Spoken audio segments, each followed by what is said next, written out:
How's it going, everybody? This is Rotten Rye. Welcome to episode 14 of the Weekly Grind, where we grind for 3 hours looking for that epic piece of loot, but never seem to find it. The As show is always, just 4 episodes away from being legal. oh god. And that, as you guys should all know by now, is my buddy Daryl, my Yo. partner in crime, the Red Warrior who plays games badly. Oh yeah. Red Warrior plays games badly. Yeah, yeah. As you can tell, we're pretty much strapped for guests tonight, so Oh no, they're all here. They're just in our heads. oh fuck. Join us on a magic carpet ride, why don't you? Yeah. But yeah, So, we got a decent little set of topics, but unfortunately, it's just me and you talking about it. right. Uh, See, this is the downside right now. Is it's that Right. college season where all the kids are like being responsible and shit. I'm like, yeah, I gotta get my college work done. Sorry, man. It's like, dude, fuck your dreams. Help me with Right. mine. Yeah. Fucking step in line, son. But no, yeah, yeah, we're here. And actually we will have somebody joining us momentarily. It's only gonna jump up to one of the guests, though. We're not gonna lie. Not gonna sugarcoat Yeah. it. We have no guests. We have no class. This is it. So what you been playing this week, Rye? I've been playing a lot of Dying Light. I downloaded Chrono Trigger on my Vita, Nice. and what the fuck is the other one? God damn it! Oh, Hyrule Warriors. Oh, did you snag that? Yep, picked it up. Nice. What do you think? Oh, I love it. Yeah, yeah. Like It's I good. went into it like I knew what Dynasty Warriors games were, so so I went into it expecting that, and I haven't like beat it yet at all, right? It's kind of Right. like a game I play whenever I have a friend over or something like that. Sure. And holy shit, dude, I'm loving it. Like it may be repetitive, but because of the fact that I'm not drilling myself on it every night, I think that's helping a lot. Oh, absolutely. And I think it might sound a little cynical to say, but I think the Zelda aesthetic actually helps it quite a bit. Like, you know, Is it just me, or does that game look really good? it is. It's a really good looking game. Runs at a, really good frame rate most of the time.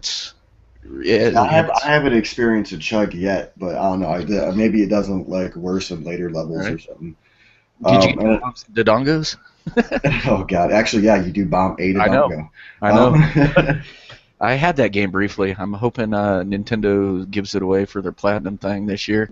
um, Yeah, but yeah, on the note of the fucking on that whole thing, I got it now. I remember the topic. yeah. The gamepad, right? You can do split screen with that game. Right. It's the first time that I've played a game with that gamepad to where it's like, oh yeah, this is how you use it in a unique way.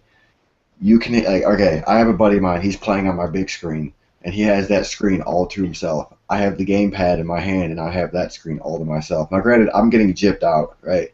Because I don't Yeah, get the full range of my big screen, but we can still play together. yeah, absolutely.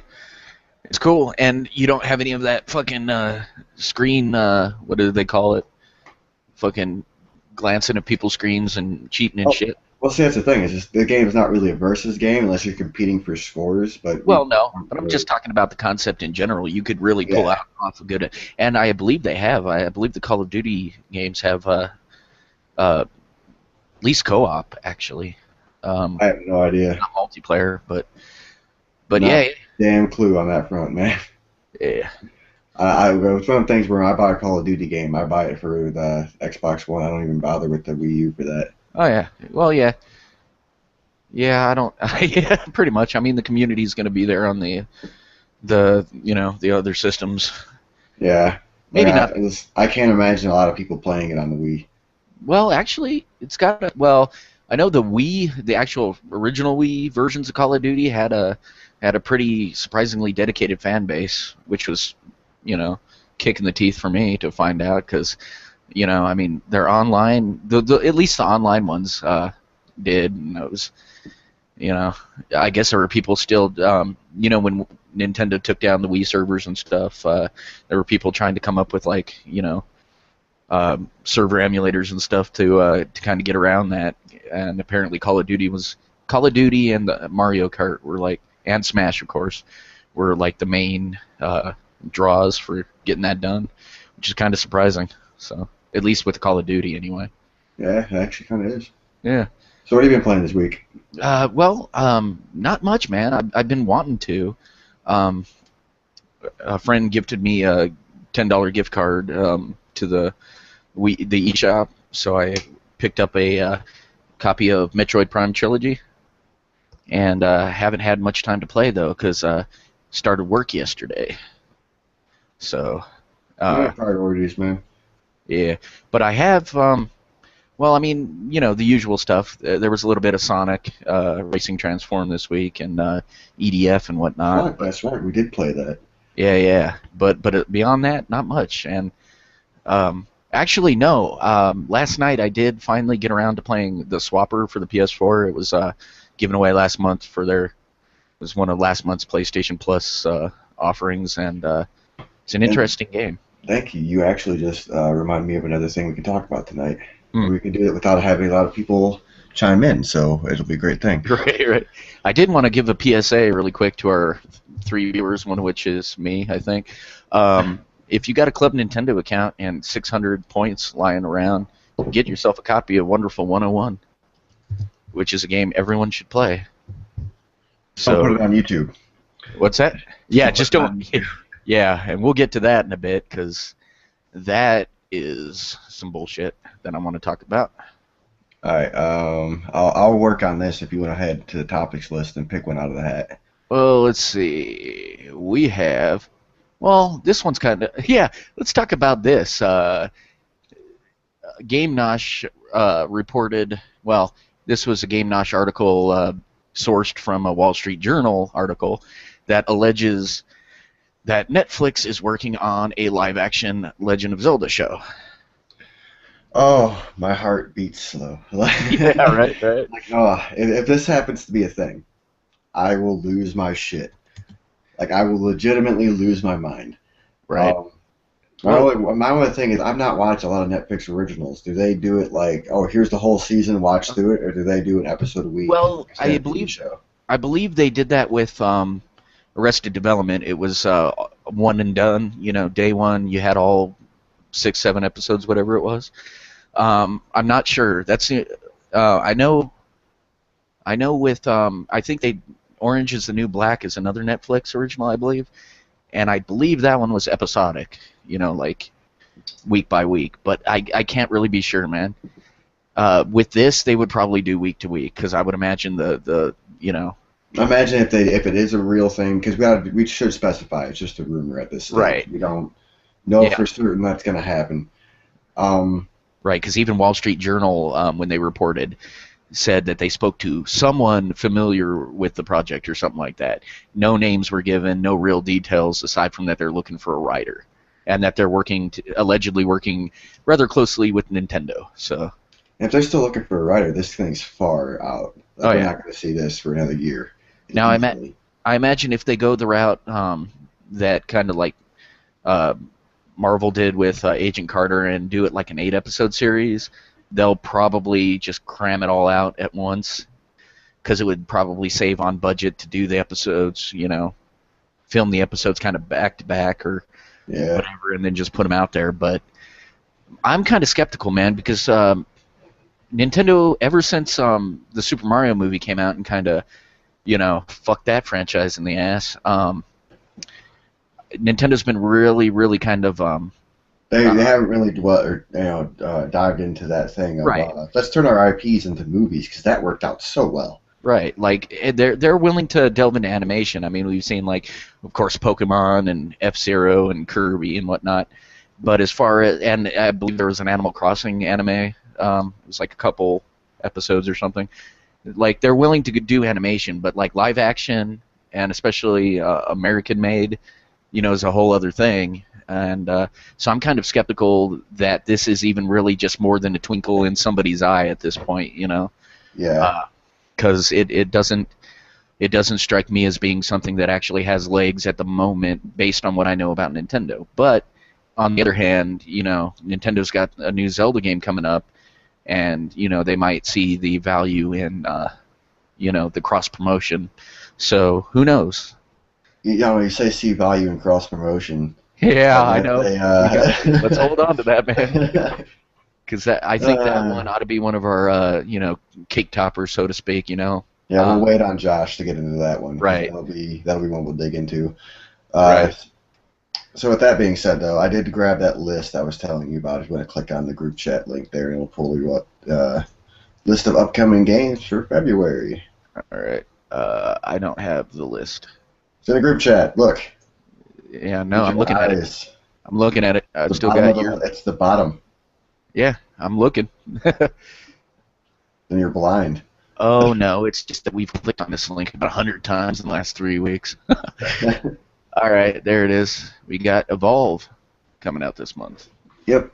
I don't know. It's. You notice how their box art is similarly themed to Left 4 Dead? Well, that's just because it is Left 4 Dead. That's the people who made the game. Well, no, I know, but that's exactly the point I'm making. I think they need to step away from it. Yeah, well, it's effective. It gets the point across for sure. But yeah, it just seems to be kind of like, I mean, Left 4 Dead and Left 4 Dead 2, it kind of made sense, but this is kind of like, I think it's kind of stretching the concept a little far. Yeah. But no, I mean, it looks great.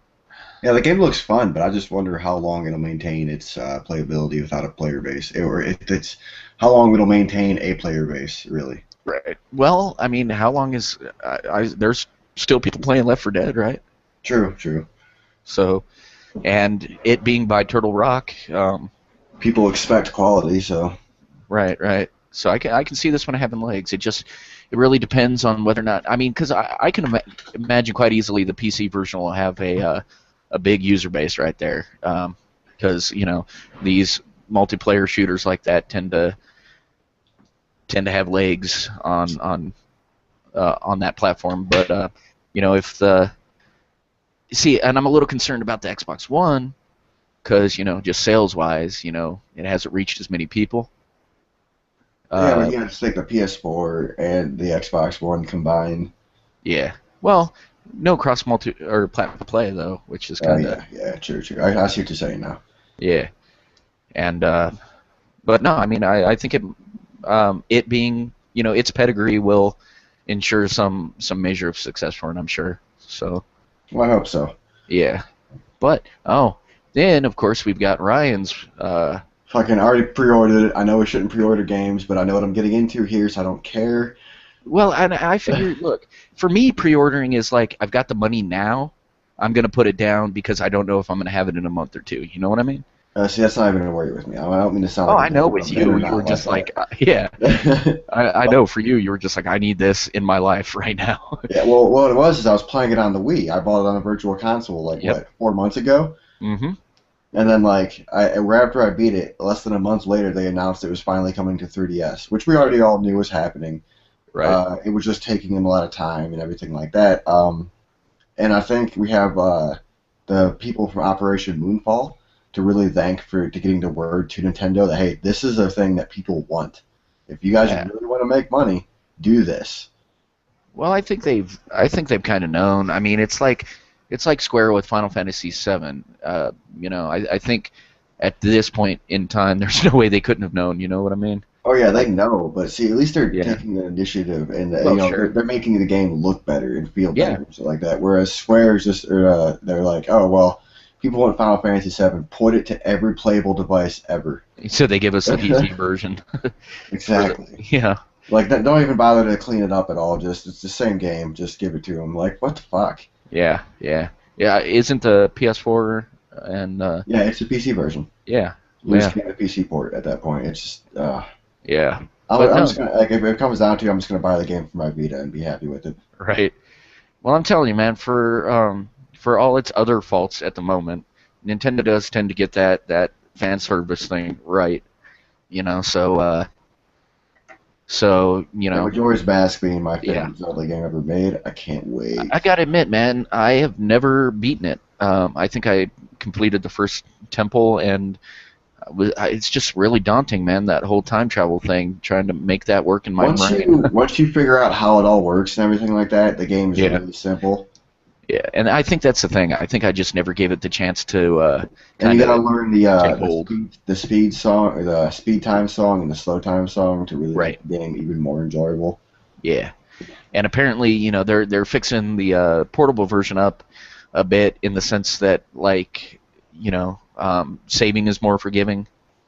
Yeah, So, it's good. that was something that was a little bit on the downside of Majora's Mask is you'd play the song and it would save your game, but you'd lose all your items.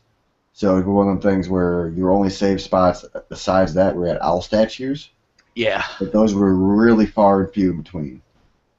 Right. And the owl statues apparently, um, I don't know. It just, from what I've seen, it looks like it's a very polished port, So, and it even supports the new 3DS. And also, I guess if you have a Circle Pad Pro, it'll support that as well. So, Yeah, the Circle Pad Pro would take the C stick and make Right. the second joystick the C stick. So Right. So that looks good. And then we got The Order, a game which I I've been have not been excited about this game since it was announced. I'll be Well, totally see, honest. I've been up and down, like, because I like Ready at Dawn. Their portable games are amazing. Like, their two God of War games, like the second God of War on the PSP is graphically amazing, real fun to play, real good.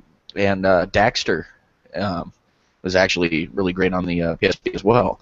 But the thing is, I can't recall. This seems to be their first original IP, at least that I'm aware of, anyway.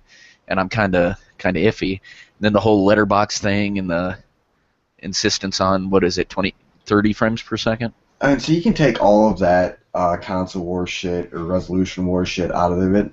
Right. The game, like itself, everything Well, the that's said about widescreen it. thing, though, dude. It's No, I get it, but everything that's said about it nothing has like made me want to play it. Yeah. Well, and that's the thing. I'm fully on board with that because, like, I'm not a huge third-person shooter fan, and like Like, I one of the like things Earth where Defense Force because it's more I arcadey. don't know if the game just didn't show well at press events or whatever, but like E3, for instance, right? Right. There's a reason why we all know Watch Dogs was a fucking lie. And it's because Right. that first E3 trailer, it got us all like, oh, I want that. Right. And it wasn't the graphics that did it. Like, yeah, the graphics were amazing, but it was Yeah. it was the fucking, like, you seen them hacking shit, and it was just like, oh my god, I need that in my life. Right. We haven't had anything for like that with The Order. Like, I Which is funny. just don't know if the game just didn't show well or what, but there was nothing that Yeah. spoke to me and said, I have to play that. Well, I think there's a lot of skepticism around it. Like I said, it's Ready at Dawn's first original IP, at least that I know of, and it's their first. It's their first PS4 game. So, I mean, there's some weapons they've shown off which look really fucking cool, and whatnot. But yeah, the gameplay itself, it just doesn't speak to me as being something I really need to have. So, so I'm with you. I mean, chances are good I'll end up getting it anyway, just because at this point in the console's lifespans, there are a few real exclusives. Yeah. But I'm not like chomping at the bit to get it either. So I don't know. Like, maybe whenever it comes out and it's out in the wild and people are talking and raving about it, I'll pick it up. But as it stands right now, it just isn't doing it yet. well, yeah, just wait for me to pick it up. I'll do some gameplay videos, and you can decide if that's something that interests you. But yeah, I'm not too wrapped up in that one myself. So, and let's see, what else do we have here? Yeah, Dragon Ball Xenoverse. Oh no. Xenoverse. I don't know what the fuck it is. Yeah, Xenoverse, I guess. Yeah, I think it's Xenoverse because that would make sense with Dragon Ball Z. So yeah. Right. And this is coming to the PlayStation 3, Xbox 360, and I believe the PS4 and Xbox One as well. Yep, and it's also getting a PC release. Yeah, I see that, yeah. And it looks like it's just a new evolution in the Dragon Ball fighting franchise. Yep. I'm not too familiar with it myself. The last one I played was Ultimate Tenkaichi. Right, yeah, I think one of those. Yeah. That might as well have been QTE, the fighting game. Right. I swear to God, you'd hit like 4 punches and it would break into a QET or a QTE. It was like, if you press this button and the computer presses this button, you'll continue with your combo. It's like, this isn't a combo then. I'm not doing anything. Yeah, that was my impression of the games too. I mean, it was fan service to the max, but Like, don't get me wrong, the game looks like an actual Dragon Ball Z fight. I'll give it that. But you're yeah, not doing anything. That's my biggest disappointment with it. right. So if And they managed to backpedal it to like maybe the Budokai generation, to where like you were the one doing the moves, right. then I'll be down. Oh, But Budokai 3 is the last one I played. yeah, see, like you And played the last good one in my eyes. right, and it looks, I mean, my understanding is that it's by yeah, it's by the Budokai developers. So, uh, you Well, I'm know, pretty sure Tenkaichi was also the Budokai developers, but they just n- decided to um, take. It might not. I don't know. no, I'm check. No, it doesn't look like it. No, sir. All right, so they might be going back through. So I'll have to watch some videos on that later to really round Yeah. out my decision on that. Well, Because it's, and like it's gotten to that point now, and how bad is it that this is where it's at for me? Anytime they announce a Dragon Ball Z game, I'm like, whatever. yeah, right. Well, I mean, to be fair, there's been a glut of them over the last, several years. So Oh, I know, but like, what was it? Back on the Game Boy Advance, I want to say it was Legacy of Goku. I love that one. That was a Oh side my scroller, right? god, dude! Oh no, it wasn't a. It was a top Oh, it was the down. top down one. Yeah, Yeah, but it was fucking amazing. yeah. I do remember playing that one. There was also one though that was a side scroller that was pretty solid as well. I can't. That was for the Game Boy Color. It Dragon was Ball or no, there was a Dragon Ball. It was like Dragon Ball Origins or something like that. Let me see. I swear that was for Color. No, sir. No, Dragon Ball Origins for the Nintendo 3DS, which is a top-down one, and that's the one I played. Oh, all right. See, Yeah, yeah. like I said, dude, it's got to that point where I just don't pay attention. Right, right. Ah, shit. But All that, right. but that's the point. There's a glut of them. But Dimps, Yeah. I have faith in them. I mean, they handled Street Fighter 4 and stuff, so I have faith that they'll be able to pull off a decentish fighting game. Just depends on where they want it. If they take it more in a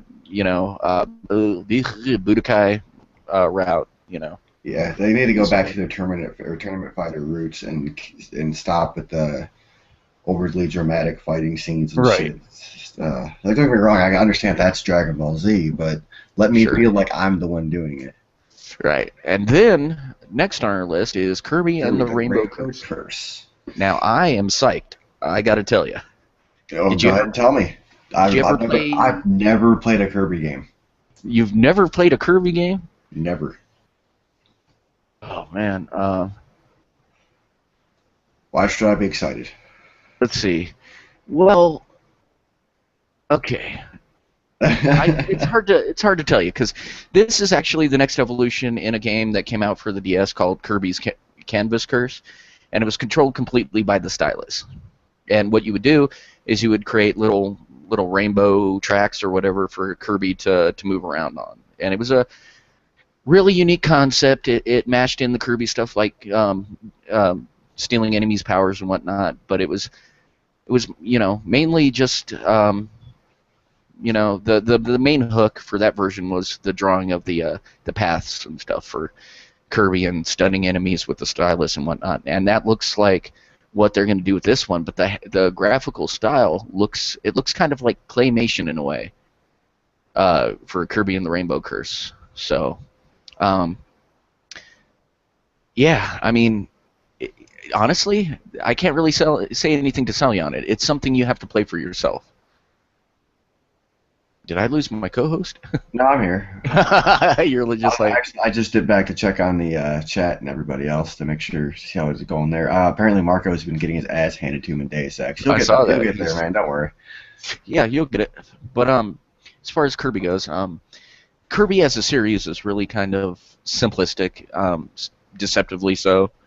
The main draw is inhaling enemies and stealing their powers and stuff, and but they're like platformers that are really kind of on the easy side. The best I can tell you is pick up Return to Dreamland for the Wii if you can find a copy. I'm on sure the I can. Yeah, and just give it a try because they're fun games, but I would certainly say that they're not really for folks looking for like a hardcore platforming challenge, but they're just Right. really fun, really breezy, really kind of just mellow, laid back games, and I mean they're really solid, all of them, but you know, it's something you really kind of have to experience for yourself. So, All right. and as far as this game goes, it's just a evolution of the Kirby Canvas Curse formula, which is drawing paths for Kirby and you know, picking up stars and, you know, stealing enemies' powers and whatnot. It's and I liked the DS game, so I'm kind of looking forward to this one. Awesome. Yeah, All right. and These next two aren't until March 5th, so you can move on to the next after that. which is Monster Hunter 4. Yep. You ever played a Monster Hunter game? I have not. It's I like have Dark to- Souls for the fucking Wii, dude. It's Yeah. it's brutal, man. All your animations are and attacks are really slow. Oh yeah. So you kind of Actually- have to get used to your timing and everything. I did play the Wii version. Was that Monster Hunter 4? No. Or Monster Hunter Tri? A try was for the Wii U, I think. Yeah, right. And I played the demo of that. All right. Yeah. See, I actually own the game for 3DS and Wii U for Yeah. Monster Hunter 3. Oh, I know. I think. See, I don't have this one pre-ordered yet, so I'm going to jump into this late also, which sucks because I would have liked to jump in as soon as Well, it came it looks out. like But Amazon's selling it at $16.77. So yeah, but I don't know. It's one of the things where if I'm going to buy it, I'm going to buy it fucking from GameStop or some shit so I can get it same day and not dick around with it. yeah, I suppose so. But yeah, this game is really like I'm going to use the term grindy, but it's kind of what it is. You know, Well, yeah. you want to get specific armor, you got to kill specific creatures and kill them multiple times. So would you say it's a lesser scaled MMO Kinda. in terms of gameplay? Yeah. Yeah. It's one of them things where you could. I'm not sure for this one, but 3 definitely had a co-op function. We could have friends join your game and you could run around and kill creatures and shit together. I'm not sure about this one. I haven't paid that much attention to it. I imagine it wouldn't be like it wouldn't not have that function. Right. Well, I'm not sure. I'm sure you'll tell me when you get it because I know Yeah. you will. It's one of them things where it comes out the same day as Majora's Mask. So after I beat Majora's Mask, I'll pick this up. I'm sure. So Right. Now, this next entry we know is bullshit because, well, I don't know. Is it Breath of Fire? Is it the original SNES game? Yeah, it is. Okay, so that's coming out apparently this Thursday for the Virtual Console, the Super Nintendo Breath of Fire. all right. Yeah. Yeah. And there's not much we have to say about that because if you like RPGs, you probably played it at some point in your history. And if you haven't, it's worth giving it a check. We got Under Night and Birth X Late. What the fuck is? I have never heard about this. This is new to me. It looks like a fighting game of some sort. That's what it says. A stylish 2D fighting game created by combined efforts of developers of Arc Axis. System. Yeah, Arc Systems and French Bread. Ecole. Huh. It could be all right. I like the anime art style too. It reminds me of the fuck was it? I think it's Skullgirls. Yeah. And, well, and kind of Guilty Gear-esque, for Yeah, sure. that's it. BlazBlue, not Guilty Gear. It's BlazBlue. That's what it reminds me of. Yeah, yeah. Oh, yeah, for sure, for sure. But yeah, if you're out for another kind of anime-style 2D fighter, give that one a look, I suppose. It's got a decent pedigree in Arc System works, for sure, so... And it looks like it's only for the PS3? It looks like it. I'm looking down the list right now. And I don't see it listed for anything else. So Yeah. It looks like it came out in Japan last year. Huh. Okay. Well, anyway. you can go ahead and if you got this title, go for it. I don't know how to pronounce that. That's Which one? Republic? Republic. Republic? Republic Remastered. Yeah. You got to put the at the end. Republic. Apparently this is. You got to be eating a crouton while you're saying it too. Apparently this Wee is wee. intense, thrilling, and topical. What? Okay, whatever. It's a stealth action game that explores the peril of government. Hey man, I got a question for you real quick. Huh. Did you shield this on Twitter? Did I? Yeah. I was set to do it automatically. Oh. Really? Yeah. No kidding. That's new to me. Yeah. Okay. Whenever I link my Twitter account to it, whenever I do anything to post it. So yeah. Nice. Okay. Cool. Just wanted to make sure. Because we've got 3 viewers and 2 of them are me. No. I I imagine some of it has to do with us starting an hour late too. So Well, yeah, sure. And, which is why I kind of wanted to know, let me go ahead and reshow it, and you go ahead and continue on with whatever you were talking about. All right. Where was I? List. There it is. Okay. So yeah, I don't really know much about the Republic Remastered. I don't know if you want to check that out. Go for it. I guess it's coming out for PC February 26th. Yeah, I really don't know where to go with that. It's a game. Yeah. Then you got Rugby 15. Rugby, baby. I've never. I don't know. That's Game of the year right there, sir. I'm not one for sports games. That's just my own personal stance. Is I just don't play sports games. Yeah, same here. But which is why I'm totally qualified to say that it's shit and you shouldn't buy it. No. I mean, if you're into rugby, I don't know. I'm sure if you're into it, it's already on your radar. So. Yeah. You got what? Crinkle Crusher? Crinkle Crusher. It's another tower defense game. Something for your Vita. Yeah, right. Your thirsty Vita. Go ahead and buy that. You finally take Persona 4 out of it and put something else in there.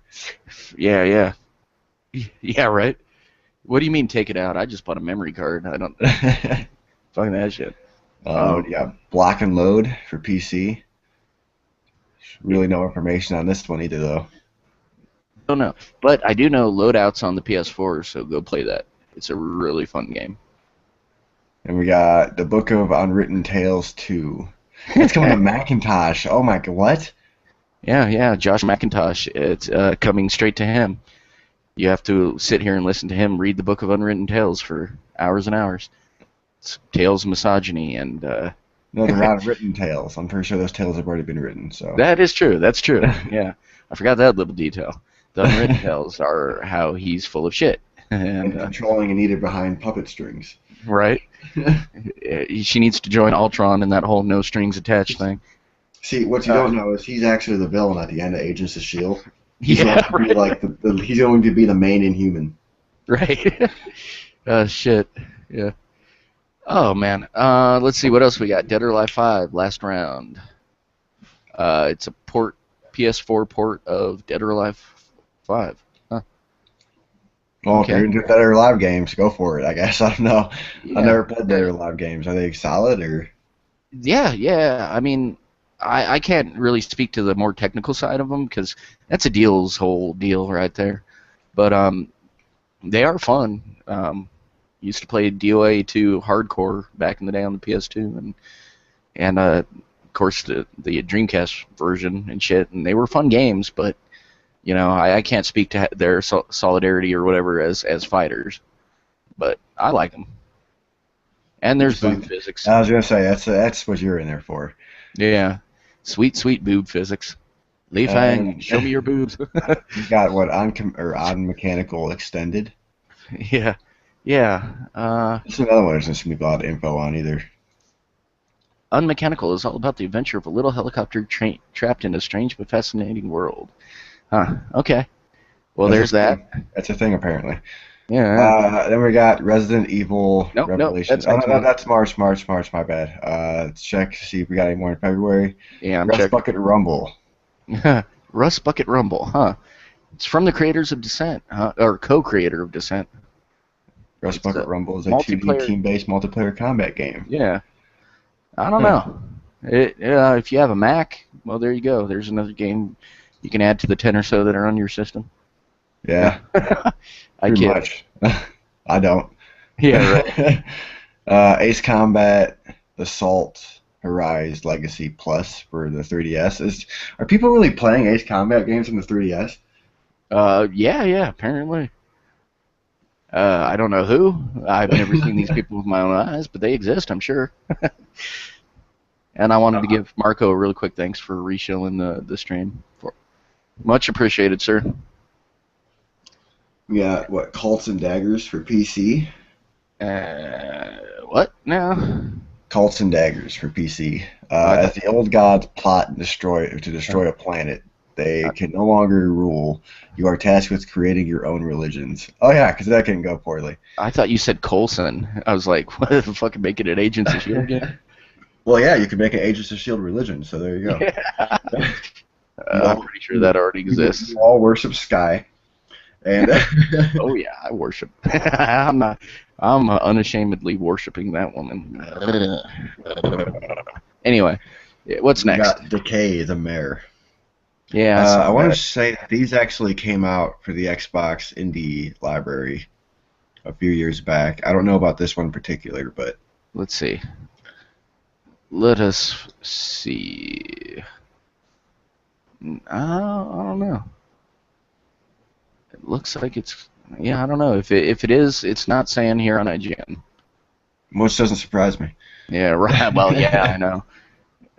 I mean, you check the review section, and I'm pretty sure they're 6 weeks late on most of their shit. So, but We also got Homeworld Remastered Collection. yeah, which it looks cool. I've never played them, but I've heard they're good games. Yeah, if you're looking for an RTS game, there you go. Yeah. Although with most people who are looking for RTS game, you're just playing StarCraft. So Right. we got Scream Ride. That's March. Never mind. You don't got a Scream Ride. Yeah. Gotta wait till You next have week. Resident Evil Revelations 2 Episode 1. Oh, That's the it thing looks like now. it's coming out on the PS4 on February 24th. Huh. Yep. Okay. And you Might got check it out. Total War for Macintosh. You can play as Attila the Hun. Or you could not. Yeah, right. Who cares? Yeah, right. Well, I'm Rest sure Bucket Rumble. somebody out there likes Total War. They would keep making Oh, them. yeah. I know Marco does, but I'm saying, like, on the Macintosh. Right. Oh, yeah. Yeah. Rust Bucket Rumble for the Linux. Didn't even know Uh Linux was a thing. huh. It's a thing. Paperbound for the PS4. Unique brawling experience. Throw scissors, lob ink bombs, and melee your friends in an all-out gravity. What the hell is this? I don't know. Gotta see It this. looks. It's a brawler apparently. It really just kind of looks like another indie crap game that can't possibly care less about. Which isn't to say I don't like indies as a rule. It's just I'm kind of getting fed up. Sony, put some shit on your fucking. Anyway, enough of that.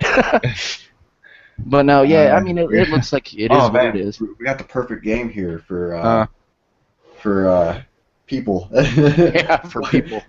White Knight. Yeah. Look what system it's coming out for. Macintosh. Ha, ironic. Oh shit! It's a topical game. It doesn't come out till March, but I don't know. I think people should send him that and let him know that his game's coming out soon. Right. Oh, there's a character in this paper-bound game that looks like a ripoff of Baymax from Big Hero 6.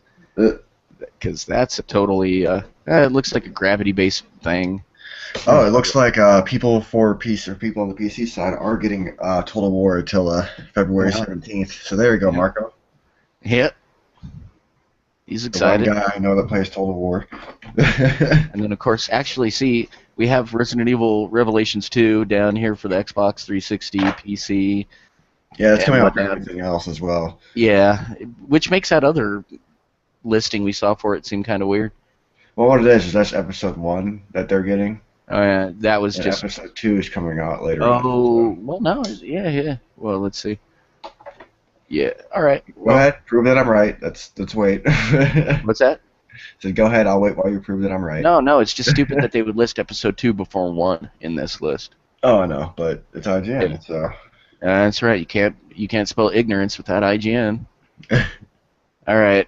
It looks like we pretty much hit the list on that. Yeah, we got 1 or 2, but what was it? Something Breath of Life? Explore the mystery of the Breath of Life, blah, blah, blah. First-person puzzle putting gamers in the minds of... what is this?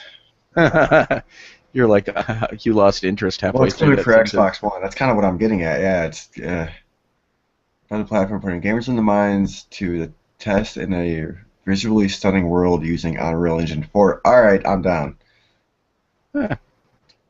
Go for it, man. Let me know.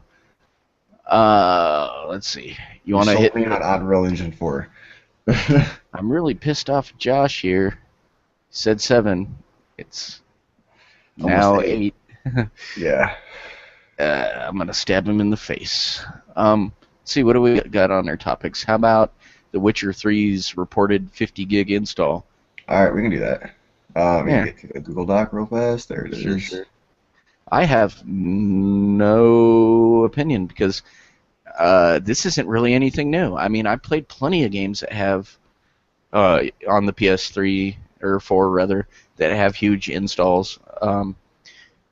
But I guess 50 gigs is kind of unprecedented. It seems like it's Well, you installing the think entire. that. You think that, but then look at what was it, Call of Duty up there? Not Call of Duty. GTA. Wasn't Yeah. that like ridiculous fucking? I don't think it was nearly that much though. Yeah. But I mean, I have to actually read this article to see what kind of big deal they're making about it. Yeah. It just pretty much says that reportedly it will be, uh, 50 gigs. That's pretty much like, oh well. Oh, so it's Okay. just all right. Yeah. Okay. Well, duly noted. Pretty much. Like, I don't know. There wasn't much to go on that. It was just more or less a interesting tidbit of, hey, Yeah. make sure you got space for this if you're looking into it. Right. I If you guess the don't, PC version needs 40. So. yeah. There's still no word on the Xbox One version yet, but I imagine it'll be the same. Yeah. Well. Either Yeah. way, That's oh yeah. man, I genuinely can't wait for this. Like, I don't care what it is, I just can't wait. Oh, did you hear about the Goodwill gesture they're doing? Uh. I figure this is a pretty good way to segue into this as well. They're giving away all their like 14 or 15 pieces of DLC for free. Really. Not Yeah, bad. and that was CD Projekt Red saying that they're doing it. Like they're giving away all this content for free. They're like, here you go. Not bad. Not bad at all. And so the goodwill toward thing towards gamers because they see what's happening with With like that shit. Assassin's Creed Unity and Yeah. like fucking Forza and all these other games that come out and like, oh yeah, $60 price tag, but if you want to slide a Here's little more money $120 our worth way, of DLC. exactly. Hmm. So they're giving away all their DLC for free. Gotcha. That's not too bad. Yeah, they've always been pretty cool. I still can't Max wait on their Payne. next IP. Are What they? was it called? Cyberpunk. No, no kidding. Yeah, the trailer for it came out a few years back, but it was like a full skill teaser. I was not aware of this. That's kind of cool.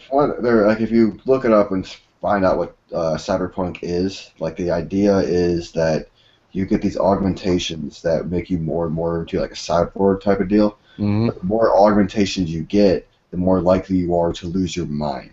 Oh, I think that'd be cool to play around and be like, all right, well, I have all these augmentations, and now your character loses his mind, and you get to witness your character running around without you controlling it and killing all kinds of shit and fucking all kinds of shit up. But you don't have any control. It's just like, and this is happening now. yeah. I mean, this is the first time hearing about it, so I'll have to definitely check in a little more after the show. It seems pretty interesting. Yeah. But I will admit, I've Speaking of, never actually. real Huh. fast though, speaking Sure. of fucking shit up on purpose Yeah. and not meaning to, let's go Yeah. ahead and move on to the Destiny House of Wolves expansion. Well, but I did want to mention I haven't played a Witcher game. See, that's the only one I've played is 2, Yeah. and it's good. Like, I've heard they're kind of hardcore though. Oh, they are. It takes what you like. Okay, Skyrim. No, not even close. Skyrim's a great game in its own, but if you compare it to Witcher, you're doing it a fucking huge disservice. Right. Right. Okay. But yeah, let's move on to Destiny. I haven't played Skyrim either. Oh well. Ah man, where the hell have you been? Oh, penniless. Take off Penniless the and fucking poor. nostalgia goggles, man. Come on. Yeah. Penniless and poor, sir. All right, let's move on to the Destiny House of Wolves expansion. Yeah, you can take this one away because I'm not too familiar with Destiny and don't really care. All right, I got it. Okay, so as a lot of people who play Destiny may already know, whenever Yeah, both of you. yeah, right, all 4 of us. Yeah. Whenever they came out with the Dark Below expansion, they fucked up the loot system even more than it was already fucked up. For a little bit of background detail on that, let's say you complete your first 20 hours of the game, which is initially your story. Now everything after that is you grinding the same missions again and again in hopes to get epic loot, which is kind of where the tagline of the show that I host comes in at. It doesn't. When you didn't use this week, by the way. No, I did. Oh, did you? Yeah. Oh, that's right. I just don't listen to you. No, I'm kidding. Yeah, see, I know you don't. That's the thing. I've just gotten used to you not caring. So what? I'm sorry, I was. No, go ahead though. But yeah, they are finally going to fix the loot system with this next expansion, House of Wolves. Now, personally, I feel like this is just them saying, "Hey, come buy our DLC. We're going to fix things." But I don't know. And then again, it remains to be seen. Like they could come out and be like, "Yeah, we the things that were like a 0.001% chance of dropping is now a 0.002% chance." Right. But yeah, they promise that it'll be less grindy. But again, it remains to be seen. I don't know. We can cross our fingers and hope, though. Yeah.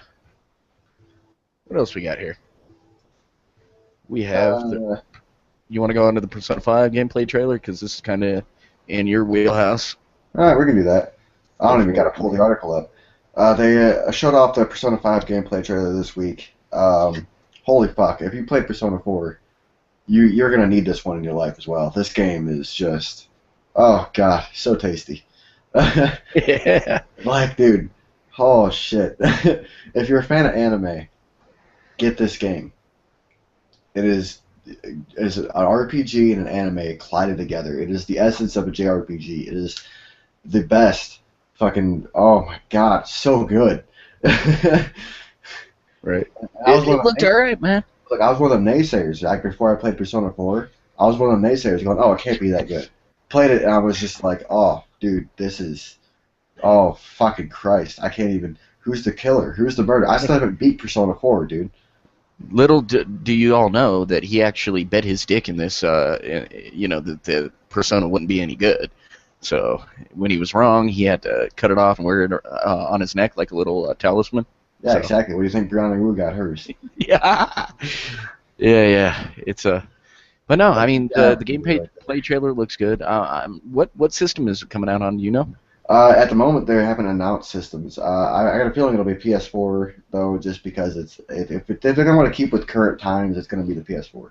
Yeah, could be. I know they've got some stuff in the works for the PS4, so I would not be surprised. And it's being developed by Atlas, so you know it'll be solid.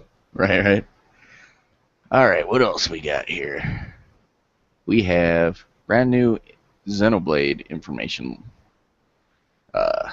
released. I've never played a Xenoblade game, but this game, just from what the trailers that I've seen, has me just dying to play it, man. Yeah, it looks sick, man. Really great graphics. I guess, let's see, Nintendo broadcasted. They did a live stream pretty much, and they showed it looks like they did. gameplay and shit. Downside is none of it's translated, so it's all in Japanese. So unless you know you just can speak to or listen to Japanese and understand what they're saying, you're kind of left out in the dark as to what's going on. Right. But it looks like there's going to be online co-op for up to 4 players, and up to 32 players will be able to exchange information and trade items. Yep. It's going to be a very co-op focused game, which is great. Releasing April 29th on the Japanese Wii U. Yep. I don't think there's a release date yet for America, which is a downer, but is what it is. We'll get it eventually. That's all that matters there. Right. But speaking of which, at some point I am going to start giving away my friend code and shit to people who watch the show and shit, just so we can play games together. Absolutely. Community. It's all about the community, man. Without Marco, we wouldn't be anything. Yeah. Marco, you got to get yourself a Wii U, bro. Now, Marco asked us if we've seen Hat Stream with Brianna. I watched about 5 minutes of it and then tuned out. I just didn't have any interest, man. The game looks like shit. Brianna is shit, I'm pretty sure. Like, did you ever see Dogma? There's that shit demon at the end. Oh, yeah. Gotham. I'm pretty sure that's Brianna. She was cast in that movie and had a little bit part there, and now she torments people on Twitter. So, but no, I didn't really watch it, Marco, and I just wasn't interested. And from what I've heard, though, she started her participation in the stream by shitting on Gamergate, even as she was kind of like trying to appeal to us. So, it's kind of like, yeah, whatever. I'm just kind of done with that drama. I mean, I think that now that her game's greenlit on Steam, rather, we're gonna see. She's gonna see just how little anybody gives a fuck about it. So, it is what it is. But next, Unfortunately, we're out of topics. Ryan's chugging something. Unfortunately, we're out of topics, so... No, we're not. We're not? What do we got? We got Ermac. Oh, yeah. For Mortal Kombat 10. And that came with a little side bit teaser there as well. We also got Reptile confirmed as well. Yeah. Reptile was confirmed a little bit back, but Ermac, I don't know. I don't care. He was never a character I was really into. I used Rain instead. He wasn't until Deadly Alliance and Deceptions. Yeah. Well, see, those games I didn't give much of a shit about. So because there was a what was it? There's a term where they have like the extra dimension. Right. Where it's not like a 2D fighter; it's a third-person fighter or a third 3D fighter or whatever. With weapon switches and stuff, or not weapon switches, but like stances.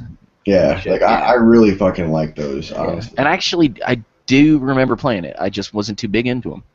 See, I love them. Yeah. It's one of them things where they added dimension, added like a little extra bit of difficulty. Like you could be really good at a combo, but if somebody could sidestep your combo, you were screwed.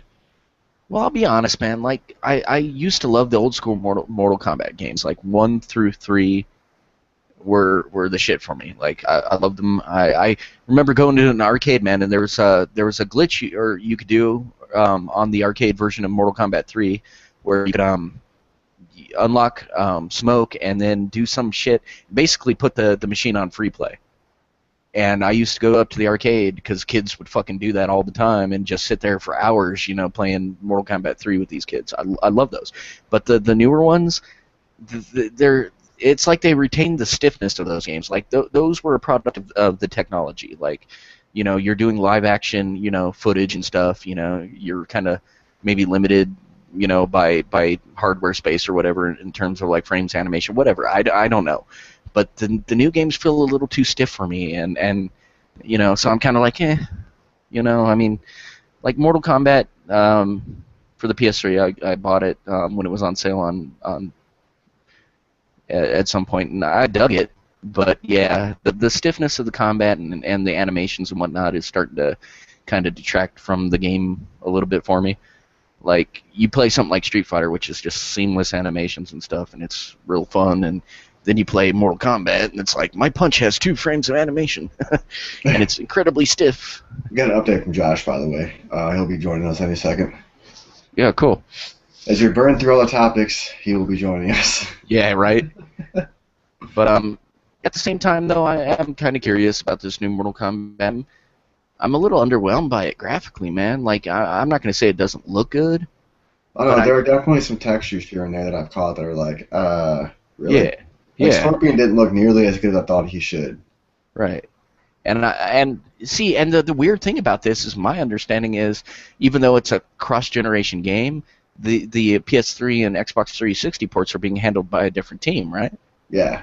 So, like, unless they're still building assets that both teams can use, which is entirely possible, it just doesn't make sense that the game doesn't look better, because it could.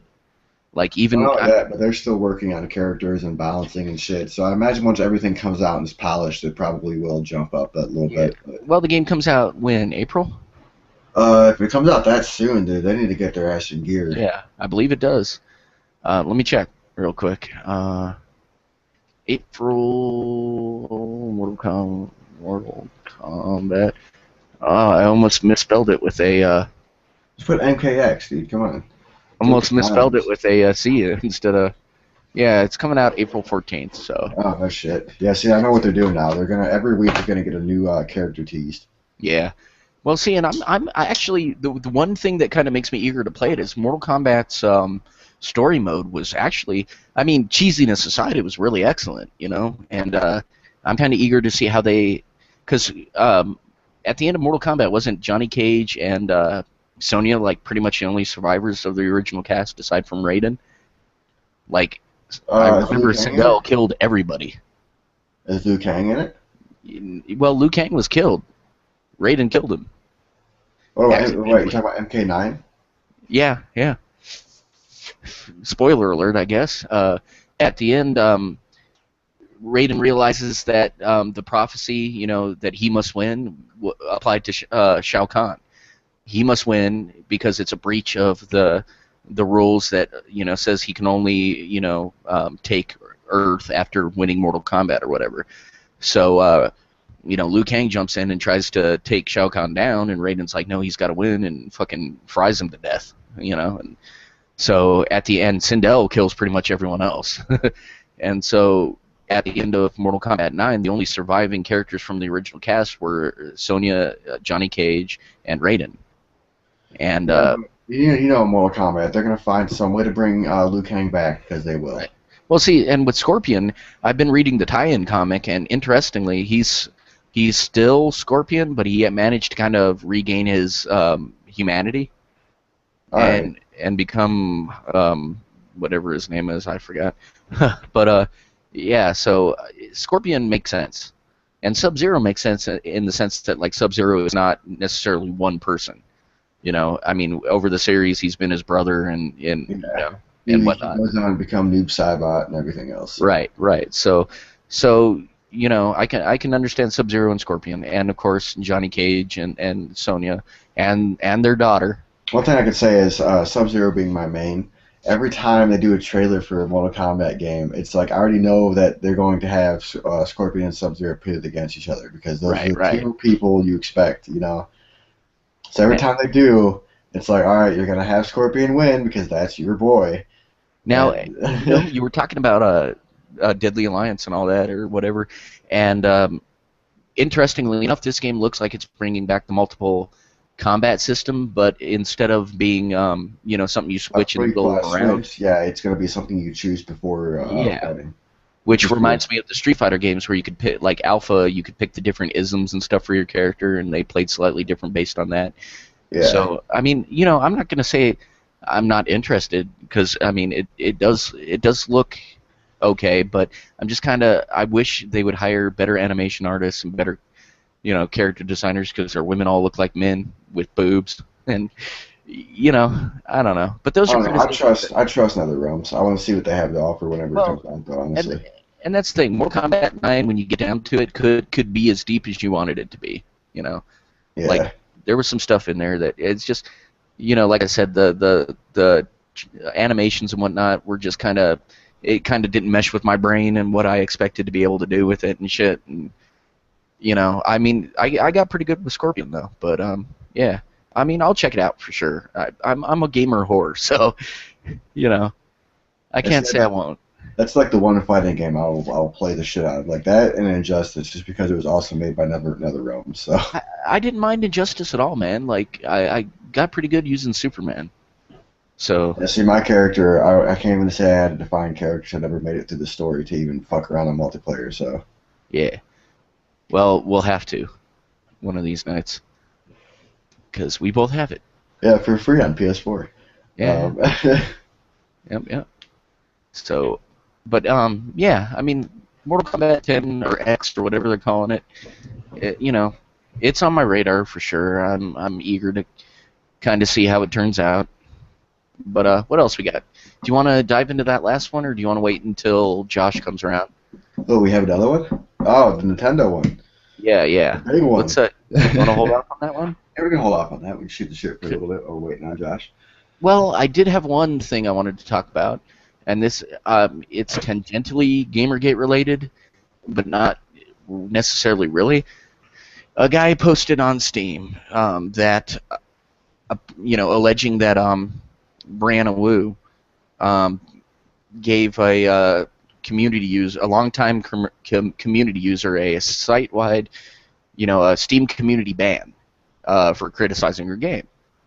And, of course, Wu comes in there, and her response is, sounds like Steam is enforcing their own TOS.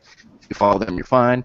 Also, to be perfectly clear, I did not ban them. I have flagged 3 comments total, which is bullshit because, well, no, it's entirely possible that she only flagged the 3 comments, but she has deleted and or edited a shit ton. So, but yeah, so the allegation is that Brianna Wu abused her powers here in her little, space on Steam, and gave somebody a Steam community man. So this person can effectively not, participate in any Steam community discussions because of this. So, if this is true, this is a huge problem. And, Marco, yeah, Scorpion is undead. He's undead, but he kind of regained his humanity, if that makes sense. Like, he can take on the appearance of his human form, at least in the comic. I don't know if that's good. He went to the bonfire, and he used his humanity to come back to life. Right. But, yeah, so, I just wanted to put that out there. This is an allegation, and, of course, we don't expect any truth on, behalf of Brianna Wu, who has locked pretty much every thread, even mildly criticizing her, while claiming that she's being harassed. And this is a person who thought it would be a good idea to respond to criticism of her game on Steam by saying, you're not my audience anyway, you're a bunch of shitlords, and, if you don't like my game, you're probably, you're probably part of the problem or something. So, it's to be expected, but at the same time, this is shit that cannot stand. Like, it kind of sickens me that Steam does that. I get that they give people, developers rather, the ability to moderate their own little slice of the service, but they should not have the power to ban anybody, site-wide, and I mean. I personally don't think there should be allowed to change comments either, because somebody could be trying to warn somebody of a bad purchase. Right. And you have potentially somebody saying, how many times has somebody not criticized, but shut down one of Total Biscuit's videos for saying, yeah, this game is bad? Right. And now, check it out. Wu is on Twitter at the moment yelling about, it makes me sad that Revolution 60 won't be evaluated on its merits. So she's right now trying to get ahead of any potential criticism by categorizing it as merits. It's because right. of her. Right. So she, and this is what these people do. They have no self-awareness, no introspection. You criticize something they've had a hand in, and you're criticizing them based on political views or something equally ridiculous rather than, the actual game. I mean, no, her game will absolutely be evaluated on its merits. Like, the problem is that, PC gamers, especially Steam users, don't fuck around. They don't take bullshit, And hey, Josh, how's it going, brother? Greetings and salutations. What's going on in this thread? About fucking time. Yeah, how you doing, brother, man? Good to see you. Fucking life bullshit, yeah. Yeah. Anyway, what's up? Well, we already blew through all the topics, but if you want to rediscuss anything, feel free to pull one out of the hat. Yeah, do you have the list? No. I'll post it in the chat here. And you are free. If the Nintendo one, we're kind of putting in our pocket for the moment, because that one's going to be a huge discussion, I think. But anything else? Did you get a joystick, Josh? You got money to give me yet? Well, no, I mean, my controller works. Just, yeah. I have to get a new one because of the D-pad. All right. God, Witcher 3 50 GB install. Just get a PC, okay. Witcher 3 reportedly has a 50 GB install on PS4. That's what I want to talk about. Okay. Go for it, man. Just get a PC. Enough said. Where it's 40 gigs. Yeah. It's still a huge install, but yeah. Might as well just be getting a friggin' PC at this point. Well, and I've got a decent one, but I do want to upgrade mine, and, so I can play some of the new stuff with you folks. Oh, you already talked about Zelda on Netflix?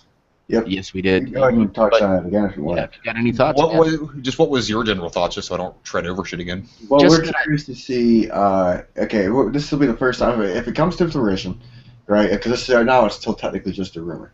If it comes to pass and it's going to be a legit thing, and this will be the first time where these characters have legitimate voices. And that's kind of a little bit of a problem with Link, because Link's always been the character. He's always been you, the player. And every time they give him a voice, it's been shitty, like that cartoon back on fucking Captain Ed and the Game Master. And see, my Princess.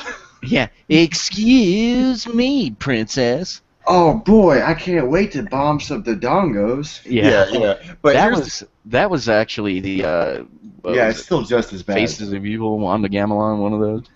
But yeah. But no, my take on it, Josh, was that I'm not sure it's going to happen, because Nintendo has been notoriously like protective of their IPs and how they're portrayed ever since Super Mario Brothers the movie came out, and like I love it. I think it's great. It's a piece of shit flick, but it's a guilty pleasure of mine, and it's no fair representation of Super Mario Brothers. Though to be fair, at the time it had no storyline, but that movie, the way they kind of bastardized the source material, I think kind of put Nintendo on the defensive. Yeah. And so unless they're coming out of their shell, which is entirely possible, because we were talking about how they've got a new Zelda game coming out, and it's ripe for cross promotion.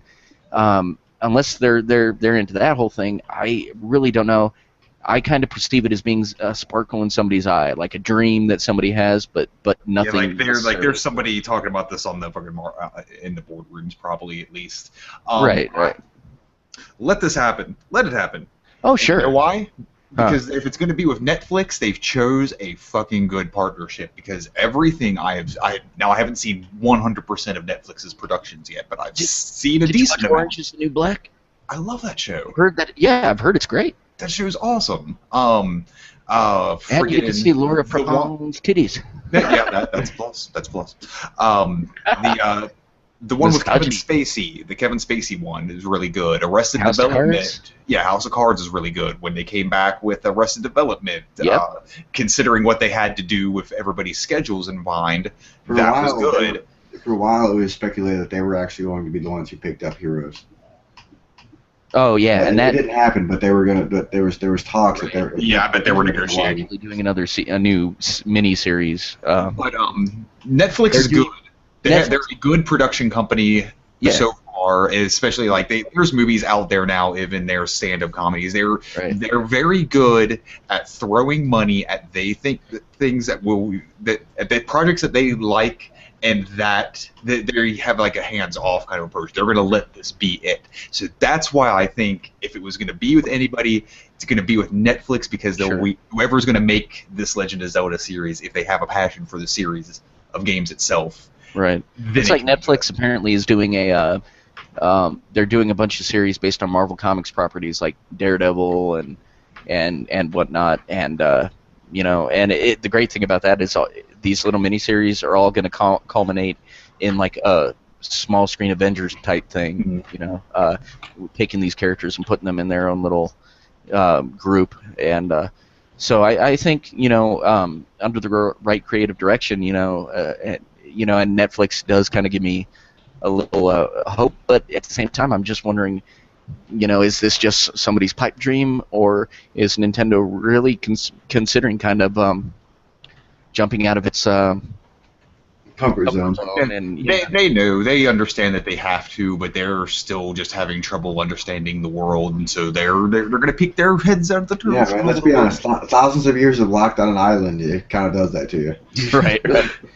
Well, and plus Nintendo's just been like very notoriously like behind the times. La, we're gonna do what we want, which 95% of the time works for Nintendo. Right. But at the same time, I think there's a lot of value in this kind of cross-media promotion, and like Rai said, it'll be kind of interesting in the sense that it's the first time the characters will really have a voice. I mean, we've had characters speak through text, like Zelda, and whatnot, but this will be the first time, like, Link really has a voice of his own, and it'll be interesting, especially considering that the concept was described as Game of Thrones for families. Yeah, that's just the element. Like, that is, and this is why I think these rumors come from boardroom stuff that's been going on, because that is elevator fucking pitch. That's the elevator pitch right there. Right. There was some executive that said to another, it's going to be like Game of Thrones, but family friendly. Right. That's what they fucking. So like that's why I think there is at least talks. The only thing that's going to die is the Bokoblin, and it's going to proof from the smoke at the end. So it's Right. And we need Sean Bean as Link so he can die in the first episode. Right. But I mean, what had me concerned was this was originally ported. It was reported via Game Nosh from a Wall Street. Was it Wall Street Journal? Wall Street Journal. Yeah. And Wall Street Journal even says that they don't name the person they spoke to, which is understandable, but it definitely screams rumor at this point in the sense that, like, there's no real details. Like, and if it is in the works and they really are working with Nintendo, it's early on because they don't even have a writer. Yeah, this is the talk. So this is the just let's try to see if this is even a thing that both. Let's get this buzzing around the internet. Let's see how fans feel about this. Let's see. Yeah, and also one of those, like, I mean, come on, a lot of PR companies are fucking savvy as hell nowadays. Drop in a bucket, see what the reaction's going to be if it's a. Oh yeah, like the Deadpool teaser. That was totally, it was supposedly leaked, but I'm pretty sure it was an intentional leak, so to speak, to gauge, reaction. And it was positive, and then shortly thereafter, the movie was greenlit. So, yeah, I'm right there with you, They're probably testing the waters, but we want Nintendo properties. It's like Sony with The Interview. What's that? It's like Sony with The Interview. Right. Hell yeah. Fucking North Korea didn't do that, guys. Persona 5. The only thing I have to say about Persona 5 is it looks fucking amazing, and you know what system that's coming out on? My life. It's going to be on PlayStation 3 and PlayStation 4. Though I would say that probably within a year or so they are going to go ahead and do a Vita version, just not for launch. Like, this is just pure speculation, but I think there'll be a Vita version of it. Well, if they do a Vita version, it'll be a PS3 port because the PS4 port won't be able to. Like the Vita is alright; it's a nifty piece of hardware, but let's be honest, it cannot handle a full-fledged PS4 game. Right. Well, and handhelds aren't supposed to. It's Atlas. And it's an RPG. Like, trust me. Right. Even with a new engine and it looking all spiffy, I wouldn't count on Persona 5 being. Something that pushes hardware to its limits. Right. Yeah. The videos I've seen, of course, it looks good, but yeah, that's not Atlas's. Atlas seems to be more focused on publishing games that are budget friendly and crowd pleasing.